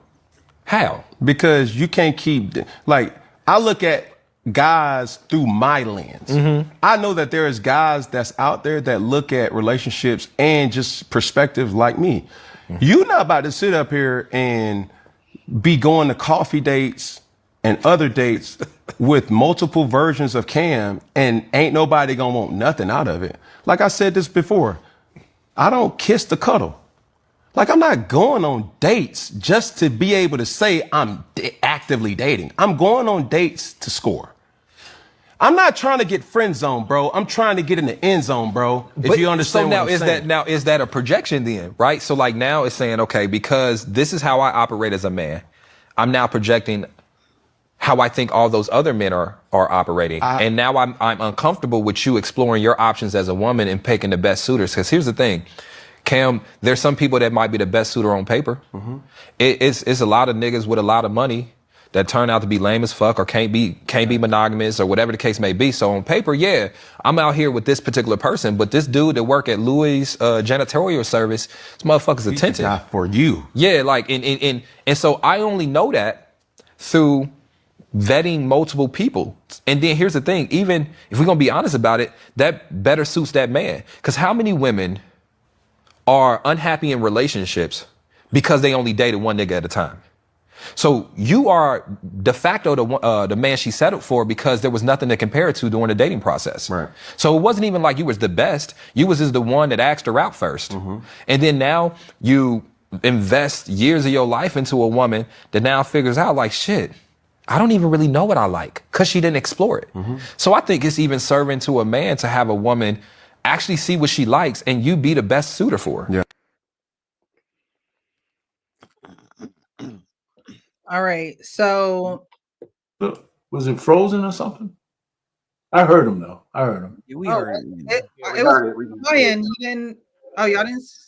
Okay, so you heard him. It was playing on my end. You guys, it wasn't playing. Yeah, it wasn't playing. Yeah. No, but we heard him though. We heard him though. So is that a double standard of men having options, and is it frowned upon to have options? I think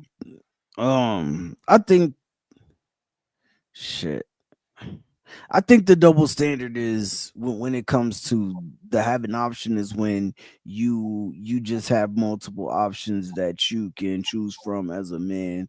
You know, when they coined the term, you know, high value man, when it really became popular, saying that he has all these options or men have all these options, and women have a lot of options, but it's when you're sleeping with those options is the problem.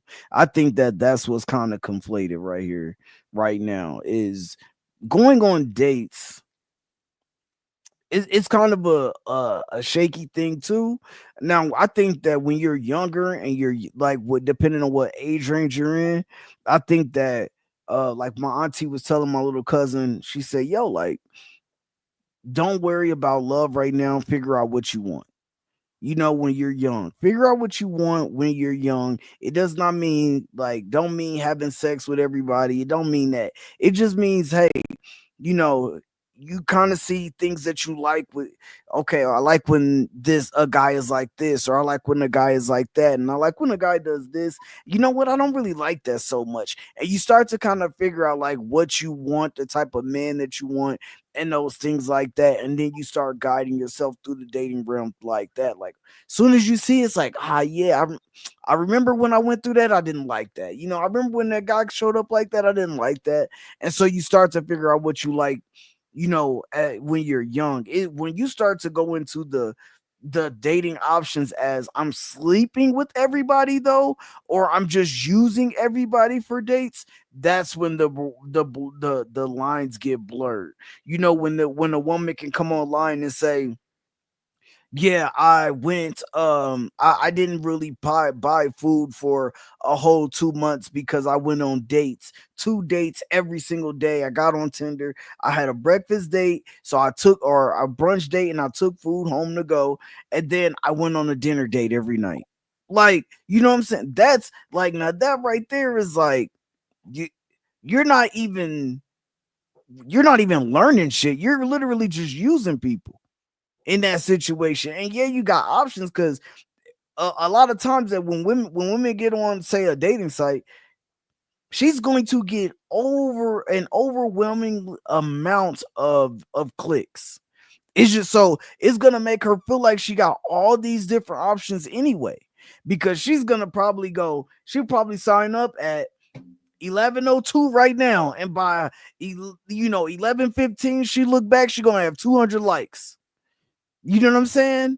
And it's just that way. A woman who don't look good can go to the club and leave with somebody, because a dude will sleep with you just because you giving up the cookie, so to say. You know what I mean? But it's like, when you start to figure out what you really want in life and where you want to go, and the if you want to be a wife, and you want to get to that point in life, then those dates should be meaningful dates too. If you're going on multiple dates, it should be to figure out what you want. And it should not be to have sex with every guy. It should not be to use this guy as food. It should not be to use this guy as Mr. Fix It. It should be to figure out what you want so you can get to the next stage of your life. That's what it should be for, in my opinion. Okay. I think he did. I think Ace Metaphor did say, you know, the woman is not necessarily, and I agree with you, Frank.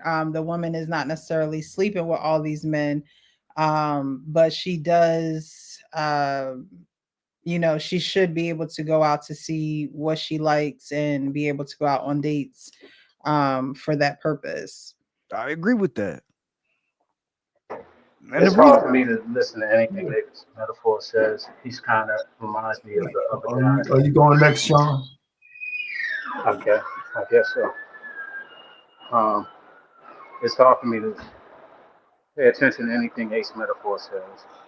He reminds me of the other Pandora guy. I forget his name. But he's a Pandora. Now, there is some validity to what he's saying, but we just finished talking about time and time being wasted. A lot of that is time consuming. So which one is it? We're going to waste time with all of these different varieties, or are we going to spend time with somebody who's quality? I don't get it. Let's make up our mind. I don't. So spending 8 years or 4 or 5 years with one person as opposed to actively dating, to 2 or 3, I don't know how many women be dating at a time, but is a little different because you can see different things in different people, as you know, rather than just being with someone for years and it not panning out to be, you know, what you thought it would be. If the guy is a good quality man, I can't imagine that they would break up or it would be the end of a relationship, but relationships do end.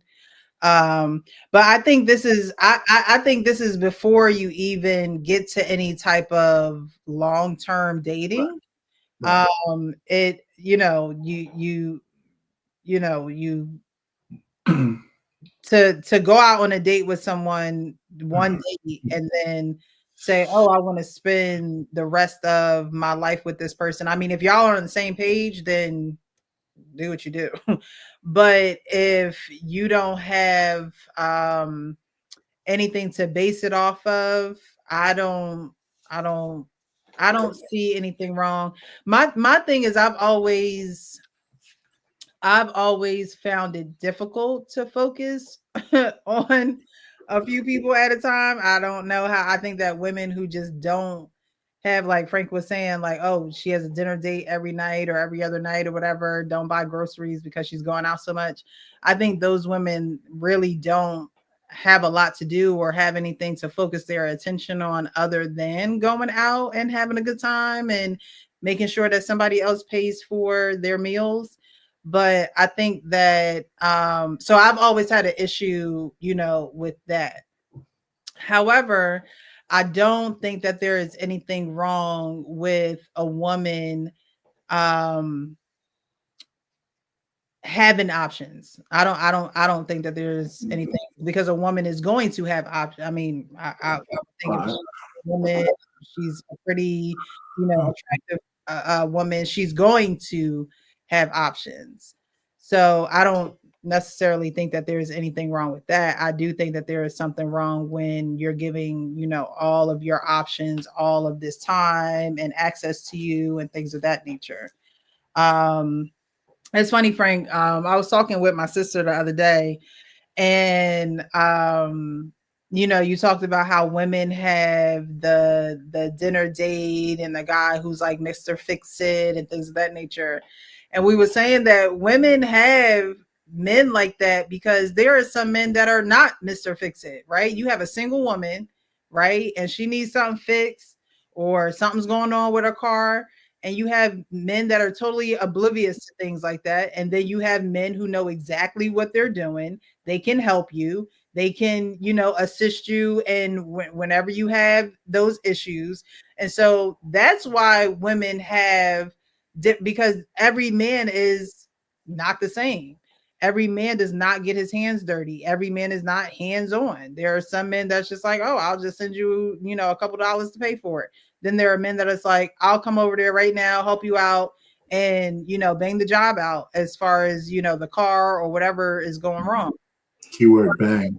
Right. I think, damn, I use the wrong words around. But you're right though, because you and your sister are right. They're just different men who you know are just better than other men in different areas. But hold on, RP. Hold on, RP. Let me just respond with this real quick. But the problem with that is that those guys want something from you. They would not be coming over to fix your car, fix your refrigerator, mow your lawn, paint your house, fix the leak in the ceiling. They wouldn't be coming over if they did not want nothing from you. And so if a woman knows that this guy is really only coming over there because he wants something from her. Even I know married men who have been in the same situation where a woman is like, yeah, I really don't mess with married men, but I call Mr. Jim over every. And guess what? Mr. Jim still be like, when he come over there, like, because he's trying to bang more than those. He's trying to bang more than the pipes. He's trying to bang you too. Yeah, but see, that's the thing with women. When what you just said though, Precious, so nonchalantly, is that women don't have no need for men unless they know how to extract something out of them. Right? So all the random male orbiters, like you said, Frank, around a woman want something from them, and women know this. So they will have a guy who's a maintenance man, or the guy who will do this, or a guy who will do that, or lift the heavy furniture. And it's a subtle way women manipulate men all the time. It's like if a man has no use, then he ain't around you. So a lot of women they size guys up in what the man's usefulness is to them. But getting on the point of this whole video, right, with Ace Metaphor, he did say at the end, well, one of the things we've got a big problem with is he's talking about women playing the field. That's what it's called. That's in my 100,000-year-old. It's called playing the field. Men and women don't have a double standard. Men and women's sexual relationships with each other is on a different standard. That's the problem we have. We try to equate these two things. There's not. So when a woman wants to get to know a man, like she's saying, you can have multiple dates, you don't have to sleep with him. He said that in the beginning, but that's not what he ended with. That's not what he ended with. If you listen to him, what he ended with, he intimated that these women should sleep with these guys to know what they want. Because you're not going to get all the shit that you want out of a man to know he's the best choice if there's no physical intimacy at all. How do you put the whole puzzle piece together and then find a man that you want to marry? Now, let me tell you, most women don't marry the guy who banged them out the best. If they've been sexually active, most women don't marry the man who were their best lovers. Just like most men might not marry the woman who was their best lovers. I think it's a poor metric for a man to marry a woman because she had the best box. That's a horrible metric. So I'm saying that, so if you have a woman who played the field a lot, she might love you and all that kind of stuff, but a lot of us don't never forget the people we had the best fun with. You don't have to dwell on it, but it's in the memory. That's why you don't want your woman to have so many partners, because the comparisons could be inevitable. So I'm just saying, his thing about playing the field, of course, you have multiple dates, but let's face it, in 2025, if a woman is dating 10 guys to figure out something, she's sleeping with at least 4 or 5 of them. 10, so and if he's taking women out, his sole goal is to get laid. That's what Ace Metaphor said. He might not get lucky, but that's his goal. So women, it's not a flex for women to get sex. Okay. That's not. I'm gonna be finished. It's not. When women have a lot of sex, that's just not a flex. I mean, it's easy for women to get sex, if they want it. So I'm just saying. I think no matter how we twist it, the more virtuous a woman is with her and more exclusive she is with her virtue, her box, the better. That was Cam. That was Cam who said he was talking about sleeping with the women. That wasn't Ace. No. Ace. Well, listen to what Ace said at the end too. I know Cam said it, but listen to what Ace said. Well, how should a woman know unless she? He slipped that shit in, and I think we missed it. That's why I wish we would have seen him. This whole notion that a woman's going to know something about a man just by going on dates with him, and then she could choose the right one just on that. It's just bullshit. It's because it's not about her knowing the man. Well, It's that's what he about said, though. no, but I'm talking. I'm just saying. I'm saying like from the opposite end. It's not about her knowing the man exactly and Yeah, but that's everything what that he the said, man. though. I mean, you're saying that. I'm saying what Ace Metaphor was going at. I We need to hear that again because if we could see him, I'm just saying, it's. I think he's missing words. Yeah, we got this fat guy on here. Ooh, this guy. He looks like me, but he ain't as handsome as I am. There you go. The average woman that's on my page right now, when I talk about, hey, keep your options open. If you're not exclusively dating somebody, you know what I'm saying? Vet multiple men at the same time. Go to coffee here, go to here. You ain't got to sleep with them. But if you single, be single.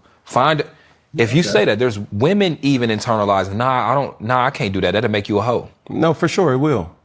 How? Because you can't keep, I look at guys through my lens. I know that there is guys that's out there that look at relationships and just perspective like me. You're not about to sit up here and be going to coffee dates and other dates with multiple versions of Cam and ain't nobody gonna want nothing out of it. Like I said this before, I don't kiss the cuddle.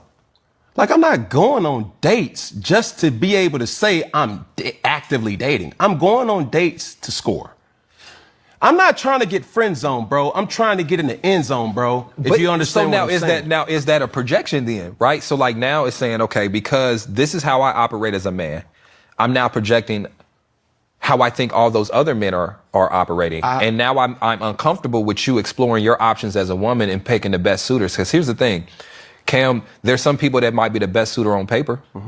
It's a lot of niggas with a lot of money that turn out to be lame as fuck or can't be monogamous or whatever the case may be. So on paper, yeah, I'm out here with this particular person, but this dude that work at Louis janitorial service, this motherfucker's attentive for you. Yeah, like and so I only know that through vetting multiple people. And then here's the thing, even if we're gonna be honest about it, that better suits that man. Because how many women are unhappy in relationships because they only dated one nigga at a time? So you are de facto the man she settled for because there was nothing to compare it to during the dating process. Right. So it wasn't even like you was the best. You was just the one that asked her out first. And then now you invest years of your life into a woman that now figures out like, shit, I don't even really know what I like because she didn't explore it. So I think it's even serving to a man to have a woman actually see what she likes and you be the best suitor for her. Yeah. That's exactly what he said. She doesn't even know what she likes. Yeah, and so that's what I would. Wait a minute, though, Frank. He said that she doesn't know what she likes. How she's gonna know it if she ain't letting people bang it out? He's not, because he's not talking about sex. He's talking about that's not what he's talking about. How's a woman gonna find out about a man, bro? Because it's the same thing. It's the exact same thing that my auntie told my little cousin when she was 18. No, she told her to not date for love. She said, go out, figure out what you want. Don't give your body up, but figure out what you like. Just figure out what you like, so you can. So when you find for me, Frank, how does she figure out what she like if she don't get intimate with the guy? It's not about having. I'm asking you a question because you're talking about sexual. No. I'm asking you, how does she figure out what she like without being intimate with the guy? Talking about when you're getting to know somebody or you're going on dates, how a man treats you. Like if a guy treats you like, if a guy pull up to the date and say, as soon as he pull up to the date, and because there are guys out there that are that upfront, there are guys that are that upfront. Hey, so you know what I'm saying? So you know if I pay for this, and then shit, my little cousin like, okay, hold up. I got my shit. I'm gonna pay for my own shit. Now she knows, like, yo, if a guy pull up and approach me like this ain't the type of nigga that I want to be with. That's like those are dope guys. But that's an easy extreme example. It's not an extreme example because shit like that happens for real. I do know that happens, but still, okay, so it's not extreme. Still doesn't change. That's still listen. I don't have to go. You don't have to go out on a date and say, listen, let's go Dutch. Because I don't want to have obligations. People know that if a man takes you out, he thinks you're obligated to do something for him. You don't have to have a lot of dates to know that. And everything So and all I'm everything just and trying to say everything is, ain't one way. I is all just I'm think saying. Ace metaphor. I think you guys are trying to say. I think that, and this, like I said, a woman goes out with 5 or 10 guys and find out who she likes the best. She's sleeping with half. It's not who she likes, it's what she likes. That's why Okay, you. so That's what you're I mean, saying. that's gonna know There's what a she likes. She's difference, gonna bro. like everything else. But Because what he words does matter. when I'm a just saying, goddamn brass ring. Are you words saying that matter. the brass ring doesn't No, matter? I'm saying that words matter. Like he didn't say find out. He didn't say find out who you like. He's saying find out what you like as a person. What you like. Oh, So so yes, so her sexual part is not what you like either. That's separate I'm from not what you saying. like. I'm not. Yeah, so what you talking I'm about? not saying that bro, because you're making it all or nothing. No, That's I'm why not. I'm just saying you're it's the one include. said You it. can't exclude it though. You didn't say it was included. I don't agree with you excluding that part of it because you want some wholesome bullshit. The You chick got is it. going. If I want to find out what I like, how could sex not be a part of that? You got it. No, I don't got it. I'm just saying. The Ace metaphor is he's missing fucking words, man. He's telling them women to play the field. No, That's just me. I'll concede that he could be not necessarily in the field. When you apply to colleges, are you only going to just apply to the one that you really want to get into? It's not the same thing. To apply, we're talking about human relationships. That's right. not the same. It's not a good analogy. You're talking about human relationships, and so you're saying, okay. So what exactly are you saying? Let me tell you. Are you saying that we got generations of women who told younger women to play the field, and they don't necessarily say have sex. The implications are when you're out there, you're gonna be banging people out. If they say don't get tied down, play the field. They never say have sex. Play the field, find out what you want, and it always translates for some of those guys into physical things. And by the time they want the man they want, they're filled with all kinds of trauma. I mean, I just think, let's be honest. He's saying all of this shit. It sounds good, but it's just bullshit. You can't have a rotation of guys. I'm going to date with you, find out whether you have etiquette at the dinner table. You don't. And then all of a sudden, I'm gonna know what's the best man for me to marry. Did you think that you were your wife's only option, or do you think that she had other guys that liked her that wanted? Sure, I can answer that. When I met her, she was with a guy at the party. Oh, so you weren't the only option? No, well, not that night. Until after that. Okay, so. I mean, your wife had options. But what he's saying is you have options naturally. So stop it. You just finished talking about the options of different men that you have to service you. You don't have to explore every option that you have. You have options just because of how you look, because you have a cookie. You have options. So just like he said, if you leave the club, somebody said it earlier, an ugly girl, she still have options to get picked up. So let's not say you need to go out there to explore more options is what Ace is encouraging, and he's full of it. Exploring more options. It's vetting the options that you do have. Again, you have options. You're right. Vetting don't mean you got to go out there to find. Your options are always there. You have options always available to you. Right. And what he's saying is to vet those options instead of putting all your eggs in one basket. But we hear him. He's saying what you want to hear, what you ladies want to hear. That's what he always does. And that's what we're sitting there pushing back on. He's saying what you want to hear as opposed to what is going to be most beneficial for you. I do agree. That's why I said he has some validity. Those options don't include sex is what I think is bullshit. And I agree. That's why I say he has some validity to what he's saying. But then there's a lot of gray areas that a lot of people like to dance around is what you're getting at, R-Pain. And that gray area is that when you start exploring those options or vetting those options, that the ability to get banged out, as he would say, as Pain would say, it gets higher. Of course, of course, men would say that because, like, men would say that because we're the ones banging y'all out. We're the ones who get to bang y'all out. So of course you would say that because your only objective on a date is to score, according to Cam Newton. No, that's no. According to us, we're telling you a lot of men's only objective is to score. That's what whatchamacallit was just saying, but y'all don't get it. Okay, so in your mind, because men think like this, on the other side, you're thinking that women are having sex with all of these men. Nobody said no. We know that women are having sex with some of the men. Is what we're saying, and y'all act like y'all not. I didn't say all. I didn't. I even gave numbers. No, man. Well, what I'm saying is y'all acting like people can't learn what they like and like like what y'all know. Y'all are acting like people can't learn what they like in a person, like what they like. Even if you go on a date and you experience something that is bad, or you experience something that is good, or a guy treats you a certain type of way, or a woman treats you a certain type of way.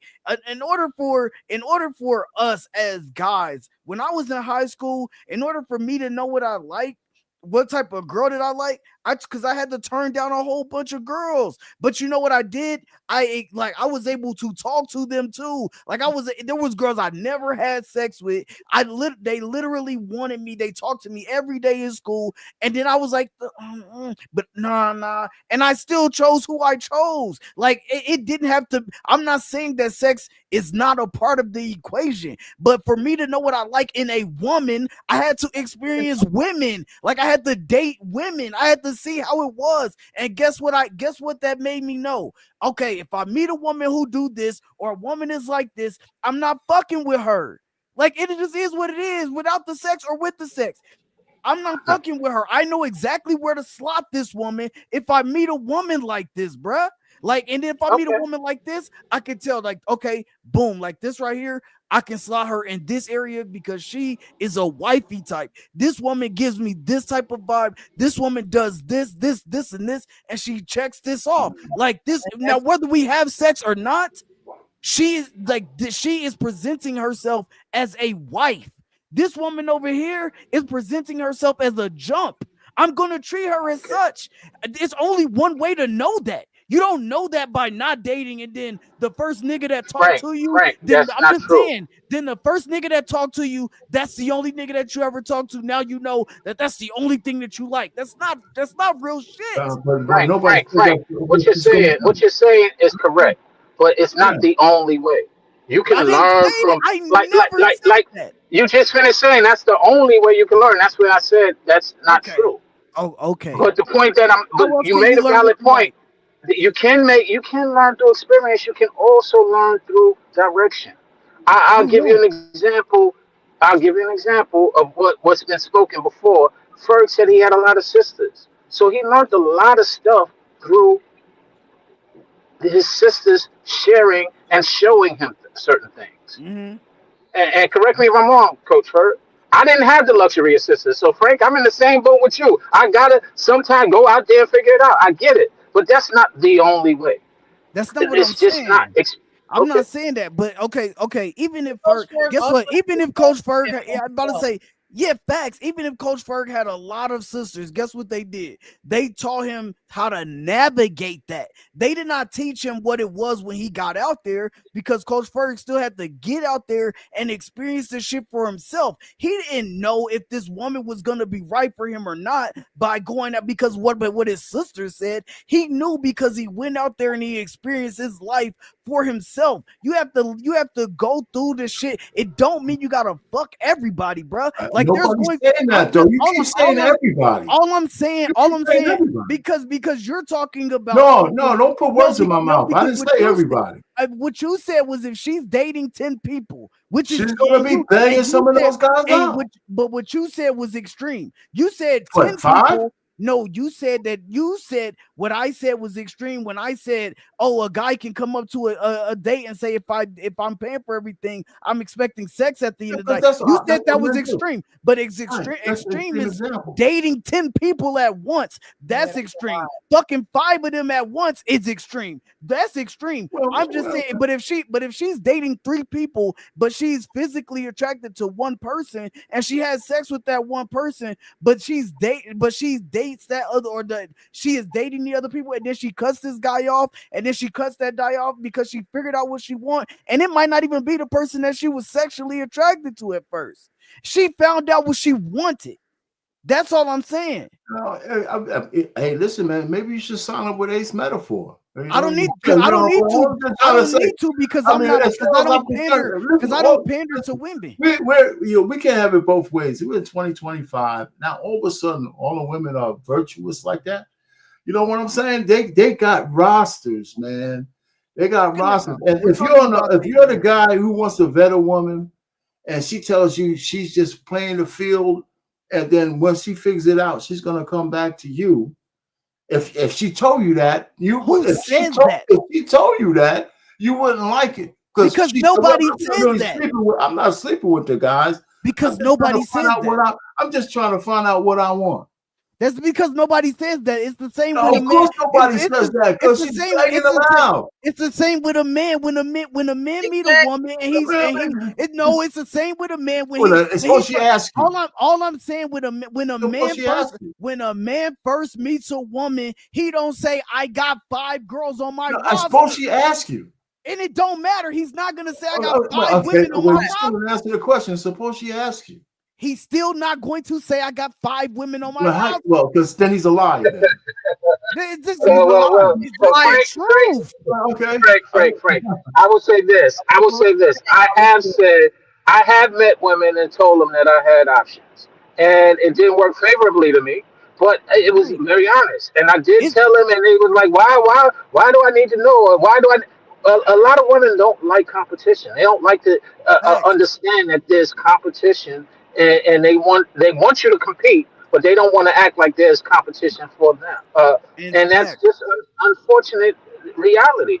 And so, to your point, I understand what you're saying. I understand what Payne is saying. There's a middle ground. Yeah, there's a middle ground, and nobody, like, for example, Precious, you just said a second ago that you and your sister had a conversation, and that there's a handyman who does this and that. And the way I look at it is, if that's the case, pay for that man. Why are you using your effervescent charm to get what you want?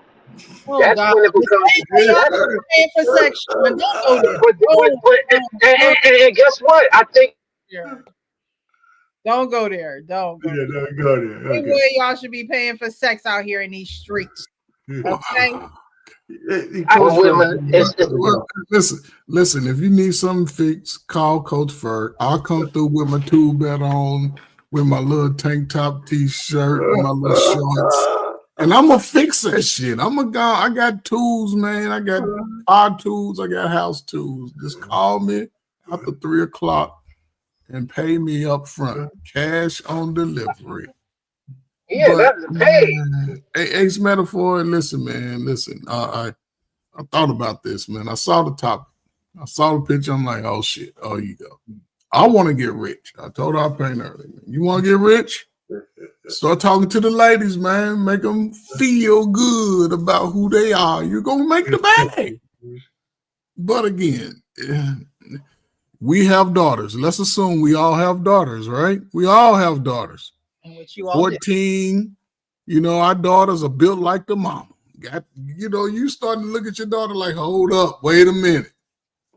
Now, baby girl, I know you like this boy, but go out there and date multiples. Date a few guys. Get to know what you like. Now she's dating 4 guys, and 2 of them are going to be a little aggressive about getting it. 2 of them ain't. 2 of them, the ones that ain't, she might like, but the ones that are aggressive, she might give into. So what do? She's 4 bodies in at 17. You think she's going to have the understanding of what she likes best? No. And that's the thing. I wouldn't recommend nobody had a child, daughter. Dating is different. Like, you pull up at you get some coffee, he come over and sit on the couch for an hour or 2. That's a date, goddamn. Sit on the porch, you know what I'm saying? Talk to him, get inside his head. You know what I'm saying? That's a date. You know what I'm saying? Walk around the park and shit. That's a date. But again, we over sexualize ourselves too soon. We do. We over sexualize ourselves, and I just hope that, you know, despite all these, I don't know, this bullshit about dating a lot, yeah. Y'all got sisters, y'all got cousins, y'all got aunties. Stay away from those that you know that ain't shit in your family. Date the total opposite. You know, no matter how good she looks, date the total opposite, because you're going to get what you get. They know that they look good. They know they got options too. And they go exercise those options. When her car break down, Sean go pay for it, and she go take me out to eat later on. Frank go pay for it. She gonna let me come over and, you know, and get burn off calories. Come on, no, you know who I am there. See, I just use y'all because y'all easy. But listen, guys, if you see stuff like that, they can't hide it for too long. They can't. True. They can't hide it. So you cannot avoid red flags. And when you see it and you believe this and you know it's something you can't deal with, man, just walk away from it. Because she'll circle back around. Where you been? I haven't talked to you. I've been doing me. But now you stay in control. So all coochie ain't good coochie. So just be mindful, man. And women today, they moving a little different than the women of old. Let them play themselves out. Believe what they do and not what they say. Because a sister will cry and lie at the same time. So believe what they do and not what they say.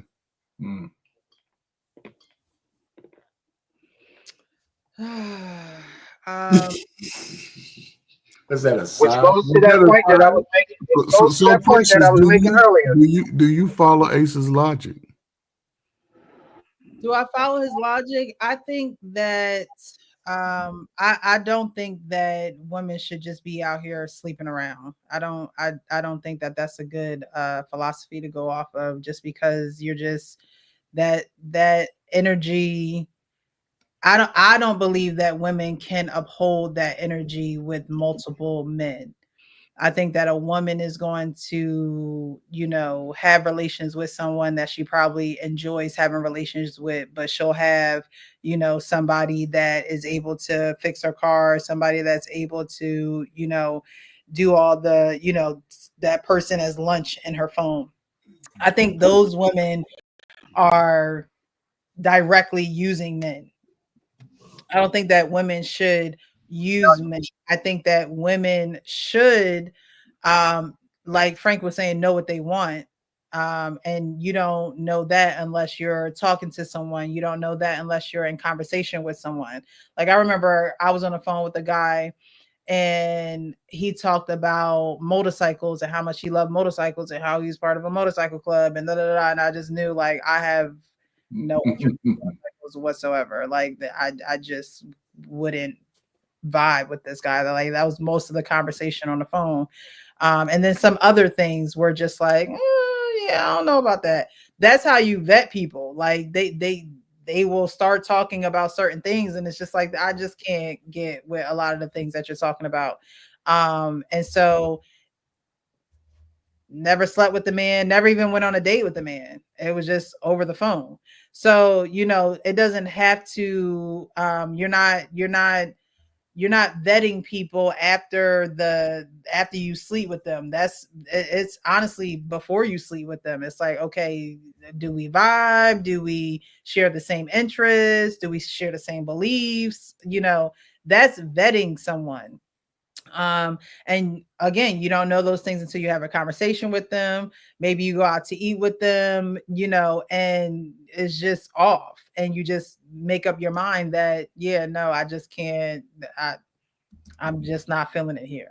But as far as what Ace Metaphor was saying, I think that there's nothing wrong with a woman vetting men to see who's the most viable option for her, because men, like Sean was saying earlier, can do one thing, say another, or say one thing and do another.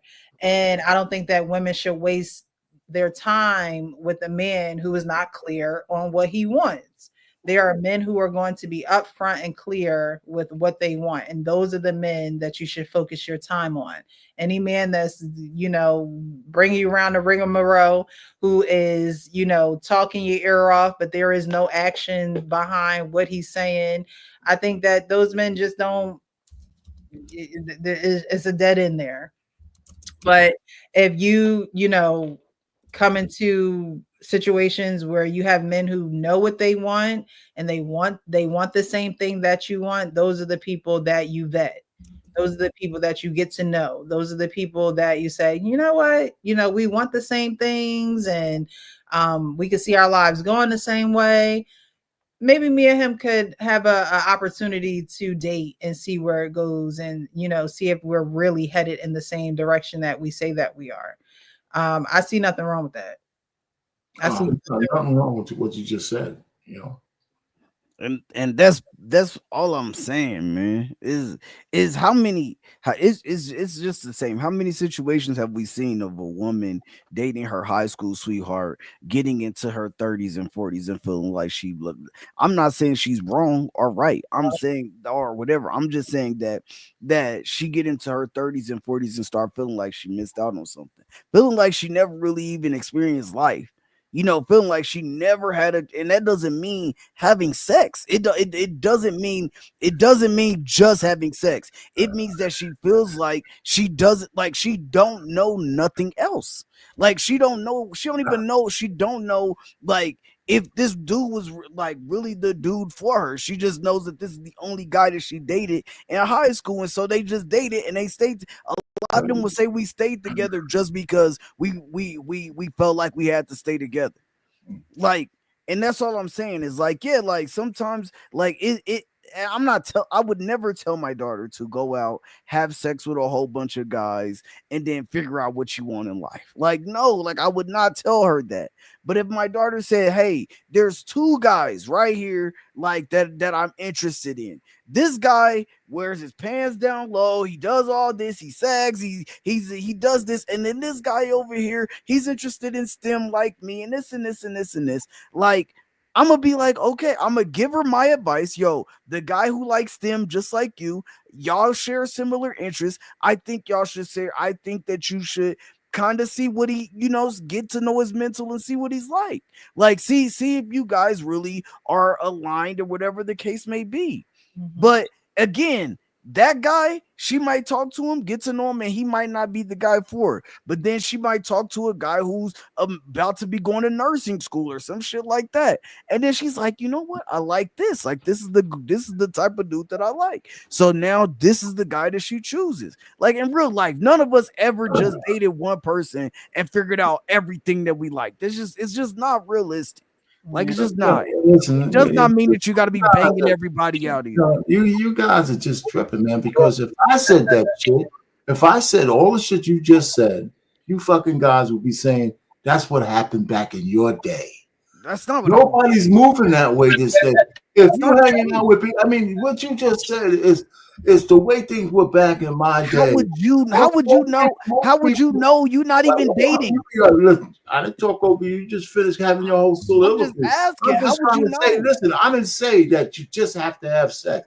I'm just saying all of this plain old grit. You know why? If it was just that simple to be able to date to find out whether you want somebody. If somebody had a high school sweetheart that they married, and when they got into their 30s and they did a Tia Mowry, she left because she wanted a new dick. She said all this other shit. She just wanted a new dick. So a woman would get there and say, well, I only had one man. Not that I didn't explore how everybody thought. I only had one man, and I want another man to touch me. That's just the reality of it. So we could have all these flowery words when the older women told all of those girls are up and coming, 18, 21, don't get married in your 20s. Go explore. The only thing those women heard was go out there and get laid. And that's why we have the conundrum we have today. There's nothing wrong with making a choice and sticking by. You know what? They used to have arranged marriages. They didn't even love each other. They learn to love each other after they got together.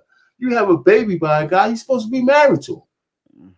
And then you're supposed to. So all I'm just trying to say, we could come up with all this kind of stuff. When you tell people that they're going to explore and they could do all that stuff. Let me talk to you and let me see if I.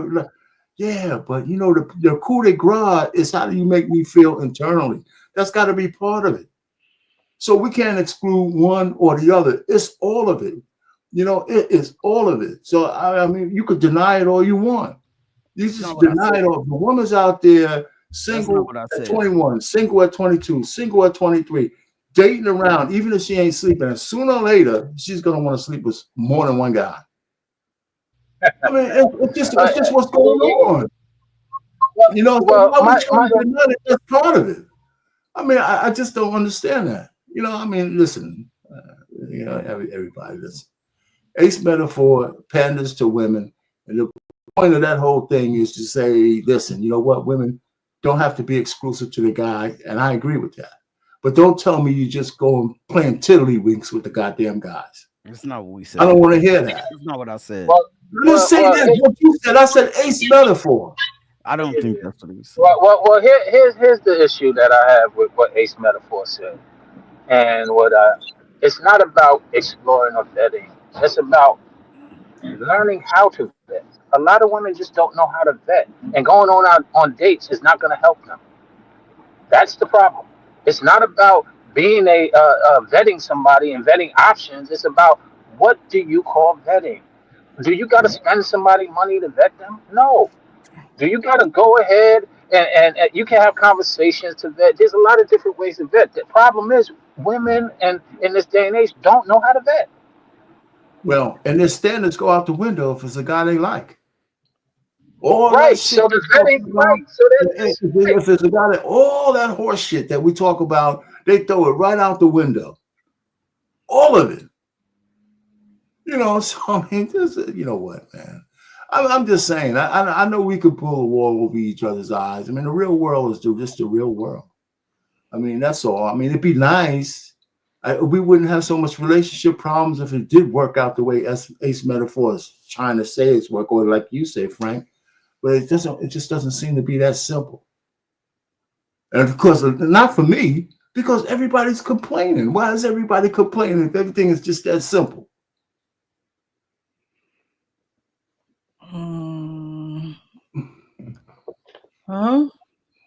I don't think because we're humans and we make it complicated. Like Lauryn Hill said, it could all be that simple, but we rather make it hard. I mean, think about it. Think about it. What I said with the vetting. If you don't know how to golf, it don't matter. No, it don't matter how many times you go to a golf course simulator. You're still not, without somebody teaching you proper techniques on how to become better. It's going to be pointless. So why are we sitting here saying we got to learn how to vet? We got to learn how to help women vet better. We got to learn how to help men vet better. No, that's true. Right now, we don't do that. We put our focus on the wrong things and get caught up on terminologies and semantics. But really what it boils down to is, if we knew how to vet better, we wouldn't have as many relationship issues. We wouldn't have to learn how to distinguish words from actions and actions from words and so on and so forth. We just don't know what to look for. And we need to learn that better. I think I agree with that. Vetting for one is not vetting for another. And we know that vetting pretty much is, getting the information that we need. Vetting, I agree, vetting shouldn't have to require you to come out of your pocket. We could go on a walk and I can be vetting you. We could have a talk over the phone and I can be vetting you. Vetting is pretty much getting information before you even go on a date. That's part of vetting. But I think that definition has been taken out of context in today's society, because a lot of women think that they have to vet a man. Vetting a man is based on if he's going to spend $250 on a date, and that's not an accurate picture of vetting a man, because the money can run dry one day. Who is that man when he can't pay $250 for a date anymore? That's what you need to vet. You need to know who the man is. For men, you need to know who the woman is. You know, who is she at her core? And so we're talking to those people who really want to know who people are before you're actually getting into serious situations with them. Because you do have a lot of women who, you know, they have their high school sweetheart, they marry their high school sweetheart, and then they get into the marriage and they're like, oh, well, I'm not happy.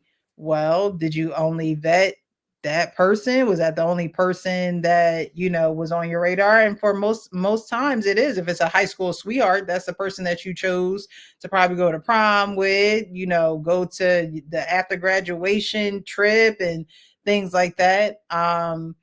And so I think that when you're young like that, your options are not as plentiful as when you get older, because when you get older, you do things like travel, you may work a different job where it allows you to meet new people. But I think that vetting definitely, and its definition definitely needs to be clarified a little bit better for the people of this generation, because this generation is looking for what a person can give to you, as opposed to who the person truly is and what their heart posture is. So, you know, there's nothing wrong with vetting options if you have them, but your vetting needs to be done in a good heart posture and not necessarily what you're going to get from this person. And I think that's how a lot of people vet. Like, what am I going to get from this person? If I attach myself to this person, what am I going to get from it? And not necessarily how can me and this person become one? What do they have? What do I have? And how can we become a team to make it one? A lot of people are not vetting with that in mind. Not the young generation anyway. And that's how vetting was done back in R. Payne's time. People saw what they had. They brung together what they had, and, you know, they made it work. But a lot of times it was, who is this person to their core? You know, who is a person without all the extras? And now people want to know, well, what extras do you come with? What else is in the box? The box. Men vet by what the box is, and women vet by what the pockets is. And that's unfortunate. I don't know if men vet this by that either, but it also depends on when you meet. Like me and my wife, she was 25, 24, I was 26 or some shit like that. You know, I get preference in this day and age. You know, the point really is she been through college. Well, so whatever kind of dating she was doing there, whatever she was doing, right? I mean, I guess that was enough for her, right? Because when she met me, all that shit was over. So, I mean, it's degrees to all of this stuff. You know, none of us marry virgins, right? So as far as men, we don't even require it anymore. So if I'm vetting a woman and, you know, she's unavailable, like the chick in this video that you showed us, she said something critical. She said she was always available for this guy. He just didn't like her that way. But he didn't have to worry about her. She was telling us he didn't have to worry about her having a rotation, whether she was sleeping with him or not. She was saying, listen, if you want me, I'm right here. And he didn't want her, you know, for whatever reason. We don't know why. And that's how I would be. I mean, listen, if when I was getting married, my wife told me she's still trying to fucking audition a few men, whether she was having sex with them or not. It's over. I'm not competing for you like that.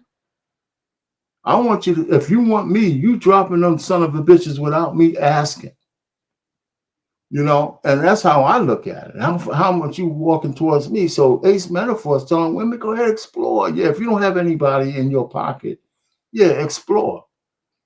But you got to make up your mind kind of fast. Because listen, if I'm the one you want to get serious with, I don't want to know that even if you lie to me. So now we're starting our relationship with you lying because you're still exploring. So I have major issues with that. You should be done exploring when you meet me. If you're not, then just keep moving on. Because that brings us back to you making it clear that your intentions are to go long term with her as well. Because that could be a reason why he was saying that, because you will have men that will date you, and you may feel like you're in a relationship with this person, but there is no clear communication about that. The man is not upfront. And so, if a man, I think it would be easy to vet a man who said, yeah, I really like you. I want to see where this goes with me, and I want to be with you exclusively. Then it would give a woman no reason to vet other men. She had no reason to vet anybody else because you made it clear that you wanted her, and you wanted her for the long haul. And she has to also say, well, maybe this is good enough. Maybe I didn't want to look anymore. My search is over. And that's important. That was important to me. So most guys, I think most guys they let the woman say, well, I like you, but I'm still out there. And some guys would accept that. I pity those guys. And I would not accept that. What I was saying earlier, and you brought it back up, is sometimes men don't know how to say they are afraid of marriage because of this day and age, and because of how many people have been burnt through marriage, and they don't know how to express that, but they are very interested in having a committed, loving relationship, but that marriage is something that they aren't mature enough to get beyond. And you have to use your discernment as a woman to recognize that. No, you have to use your words as a man to express that. I don't. We're too grown. I hear you, but obviously, I started out with saying he doesn't know how to express that. That's what I started out saying. But that's a problem. That's a problem, though, Sean. That's a problem, right? Like I agree. But so he has this one problem, right? So he has this one problem, but all this other great stuff. But you have a lot of problems too. And so if in fact he has one problem, if he has one problem, all I'm saying to women specifically is, if that one problem is not, if he's treating you right and doing all of the things that you love, why are you not recognizing that? Women can't recognize anything in confusion, Sean. I'm sorry, it just won't happen. Well, then why should men? Because women are confused beings. Women, you got to put order to her chaos, Sean. Exactly. I agree. I'm not disputing that. So you gotta say it. If you're adding chaos, then she's not going to see you as someone who has clear direction. Okay. And she can miss out on a great guy. He's gonna miss out on women because he can't communicate. No, he's not. A woman will find some very great qualities, and all of that time, all of that energy, all of that love, and all of that care that he has given her. A woman will find it. But guess what? She ain't gonna find another man. A man is supposed to find a wife. So if a woman got to find this man out in some type of way, but I know, but women are. Right, but women don't do that nowadays. Let's be clear. Let's not act like that's the case. Like she's waiting for a man to find her, because that's not the case. That's far from reality. Huh? I guess he won't find her then, if that's not the case. If women no. What I'm saying is, women aren't taking the liberty to sit down and allow to be found. That's the point that I'm making. No, y'all are not taking the initiative to sit back and let somebody find you. Well, if he can't communicate, there's no way he's going to find her. Okay. I mean, again, I'm not saying that every man has a communication problem, but a lot of them do. A lot of them do. A lot of men have the same problems a lot of women do. A lot of women are insecure and don't know how to say it. A lot of men are insecure and don't know how to say it. A But lot of Sean, men how is this disguise guy with going to money. propose? How is this particular man going to propose to anybody if he don't know how to say it? Because guess what? You learn how to do things you don't know how to do in time. That's very easy. It's very easy. You learn how to do things you don't know how to do in time. You don't know how to be vulnerable and say how you feel and what's on your mind. Well, what I'm saying is that's a learned, that's a learned behavior. Yes, that's a learned behavior. And some men, a lot of men have that scenario. Quite frankly, a lot of men disguise the bravado with confidence, and it's really a false sense of confidence. Their confidence is their money often, and that's what they. Because at the end of the day, if you have money but you do not know how to express yourself as a man, then the money will be good for you. Guess what? You got that money will attract a lot of women, and you will get a lot of women, and we know this. You don't have to express anything. All you have to do is come out your pocket. Yeah, man. But now you building castles in the sand. Yeah. Come on, man. I don't disagree with that. All I'm saying is, if you got to recognize qualities. That goes back to vetting. Recognize qualities and recognize faults. That could be a fault of a good quality, and which makes it worthwhile investing the time, energy to help that quality out. Vice versa, it could be a good quality that a woman doesn't, might not know how to do something that a woman is expected to do, but she knows how to do everything else. And if you're going to sit there and say, you know what, she got to be perfect, that's kind of what we're saying. She got to be perfect. He got to be perfect for me.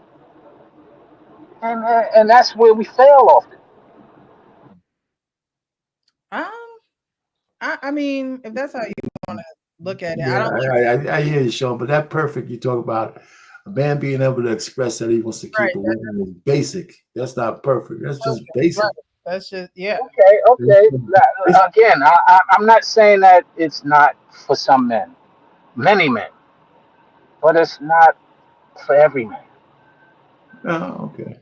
And just like a lot of men again disguise their bravado through their job, their accolades, their achievements, and act like, oh yeah, I'm the man, and be fronting. That's the truth. Anyway, that concludes. Hey, Frank, you still talking to me, man? What,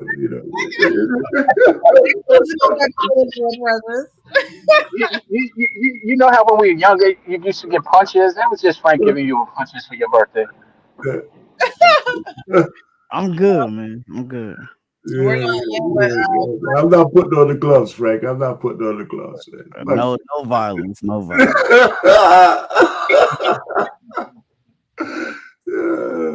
Let there be love. And with final thoughts, and then we're going to get out of here. We'll start with Coach Ferg, go over to Sean, our opinion, and we'll end with Frank. I mean, it's a very interesting show. It took a nice little twist when the Panda Bear came. I mean, when Sean came up. It's a good show, man. I missed y'all last week. I was up in the mountains, but yeah, I was going to ask you at, man. I was up in the mountains, man. I had to take the family off and get away. So it was pretty nice. Had a nice Airbnb. I could sleep about 12 people. It was a cabin. Oh, that's nice. Up in the Tennessee mountains, but it was cool, man. I don't know, man. Yeah, if you ever get a chance, go off up in stay in Pigeon Forge. Don't stay in Gatlinburg. Pigeon Forge is the spot. And I didn't know Tennessee was a cannabis-free state. Just for those who like to, embark in the earth medicine. So even up in the woods, y'all couldn't get down, huh? Got disappointed.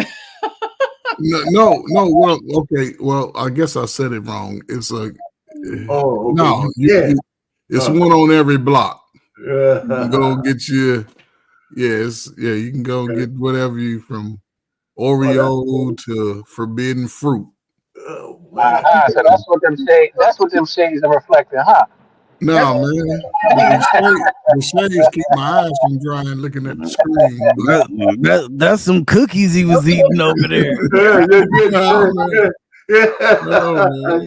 Yeah, he's punching back on them damn things, man. I hadn't eaten. Listen, I hadn't eaten all day. it was like, Anyway, damn, I Coach, had you to only eat can eat all one day. of those at a Man. time, I hadn't man. eaten all day. You only can eat one of those at a time. He did ate 6, 7, 8 of the motherfuckers on here. Like, No, I probably had about 12. That's why he was so quiet over there.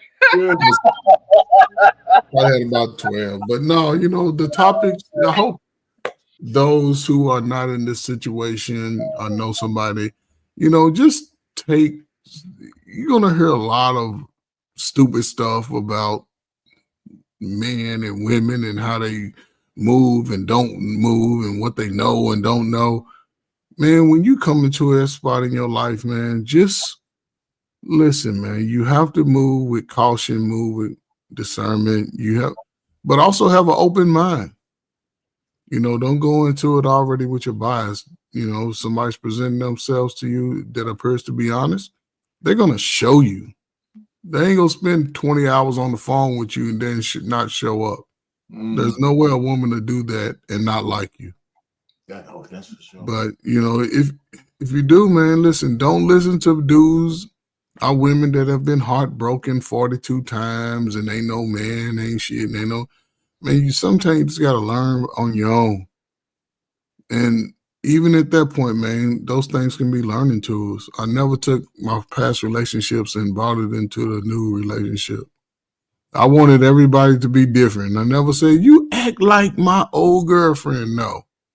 I wanted you to be like my mama where your ass can cook. If you can cook, we was good. You couldn't cook, you was on a time clock because you was fine. But if you can cook and you was fine, oh yeah, you was good. But, you know, again, man, there's no right or wrong answer. But today, in the modern smart world with all these smart dumbass people, just move with caution, man. Be careful. Ask a lot of questions. Don't assume anything. Don't go back like I should have. No, ask the question. And the question that they don't answer is your answer. Keep it moving. Thank you. Thank you so much for being here, Coach Ferg. Sean, final thoughts? Amen to what Coach Ferg said. I agree with you wholeheartedly. I mean, I tend to get triggered by just people expectations, which leads to their disappointments. And their expectations often is that they want everything that they want. And sometimes you don't get it immediately. Sometimes it's hidden, is the point that I was trying to make. And if you have a lot of these qualities that keep you on the phone, that the person is spending time with you and that they're investing into you, like you're investing into them, don't take it one way, like you're the only person investing. Understand that they're investing too. Now, do they have everything you want, or are they displaying everything you want? Maybe not. But instead of going to the internet, like the young lady did, go to that person and try to invest that quality into figuring out whether it's something deeper or whether it's that he's full of it or she's full of it. And you might have a better opportunity of getting what you want. What you want might be right in front of you, just not polished. What you want might be right in front of you, just disguised through pain, bitterness, hurt, or just misunderstanding, or just unknowing what to do or what not to do. But there are a lot of quality people that exist that get overlooked because they don't know how to do the basic things. And all I'm saying is, don't miss the majority because they missing a basic thing. That because basic is basically easy to fix when you're both willing, mature enough to recognize that I too have some growing, I too have some fixing, I too have some things that you might be able to help me with, or I might be able to help you with.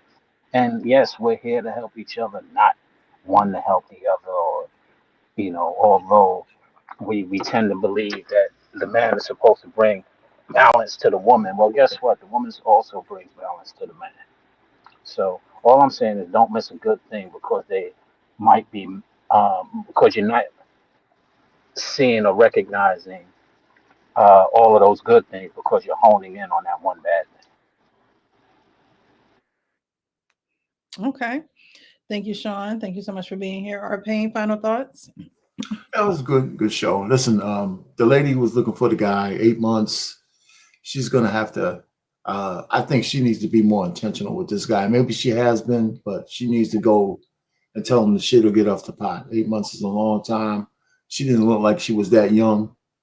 I don't know what she got going on, but I think if she doesn't say something, he'll string her on as long as she stays.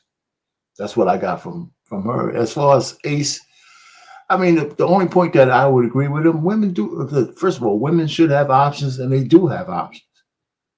I don't even know if that's a real question. Women have options, right? They might not like them, right? But they have options. Women, like, since they're hypergamous, I think a lot of time women forget that the higher you aim, the narrower the pool is. That's something that women need to come to grips with, especially if you're a well-to-do woman. That's number one. And number two is you got to be prepared to give up some shit for the kind of man you want. And you can't really date around for that to find out. If you see the guy you want and you want him back and you want to be in his circle, you can't be this boss, independent chick who wants a traditional man, but you don't want to be traditional yourself. That's just played out. As a matter of fact, more black men, which I'm proud of, they're starting to stand up and say, listen, you can't have me on your terms. I say this more than once. A man cannot, a woman, if a man accepts a woman on her terms, he's an idiot and he's bound to lose. He's an idiot and he's bound to lose. It's got to be on your terms. I mean, your terms got to be favorable to the woman, but she can't be dictating that shit. Like Travis Hunter and his new girl, his new wife. That's a show right in itself. He's in, hopefully, God bless him. Let me just leave it there. Anyway, so that's all I have to say. It's a tough world out there, but I think women have options. I think the way they exercise them today is not the same way as they exercise them back in my day. If they did, I think the outcomes will be much better. Because as far as I'm concerned, when I hear women exercising their options, I think everything's on the table. I'll just leave it there. All right, Arpain, thank you so much. Thank you for being here. Thanks for having me on. Of course. Frank, final thoughts? Y'all already know, great conversation, great topics, great people. Just hope that everybody enjoyed it, and as much as we do, even though we talk shit, argue, have our moments, but hope y'all enjoyed the show as much as we enjoy being up here. Yeah, man, good show tonight. Shout out to everybody. So not much, man. Great. I always love the topics when we come over here, even just trying to figure out what it's gonna be just from the title, like wondering what, of course, maybe we might know what the end, the end video may be, or what, what it could be, or whatever, may know the main topic, but we don't know what's gonna make the whole show, like what this whole show was gonna be made up of. And we know you put a lot of hard work and effort into putting the shows together, and so we definitely appreciate you for doing that. We definitely appreciate you I definitely appreciate it. I know the other guys do too, but appreciate you for having us on the platform and everything like that. And so definitely want to give you your flowers and things like that. Shout out to the chat, shout out to the brothers on the panel, and yeah, shout out to you. Thank you. We love you, precious. Oh, I love you guys too. Thank you guys for being here this evening. Another Wednesday evening in the books. I thought this was a great show. Thank you guys again. Thank you guys for being in the chat. I appreciate you. I appreciate you. I appreciate you. Girl, I'm right there with you. I gotta be up in a few hours too. But the things I do for y'all, so no, I enjoy this. I enjoy having these conversations. I enjoy the different perspectives. We just have to keep in mind that people are watching. And while most people are around our age, because I do look at the analytics and, the people that do watch, we do have a young crowd who watches as well. So we always want to keep that in mind. The things that happened back in our day or when we were, this such and such an age, just are not happening now. And so because they're not happening now, we have to be the the panelists who say, hey, look, this used to happen in my day. This doesn't happen now. I advise you to do X, Y, and Z. And I think that we do, a good job in between all the arguing and bickering and going back and forth with perspectives.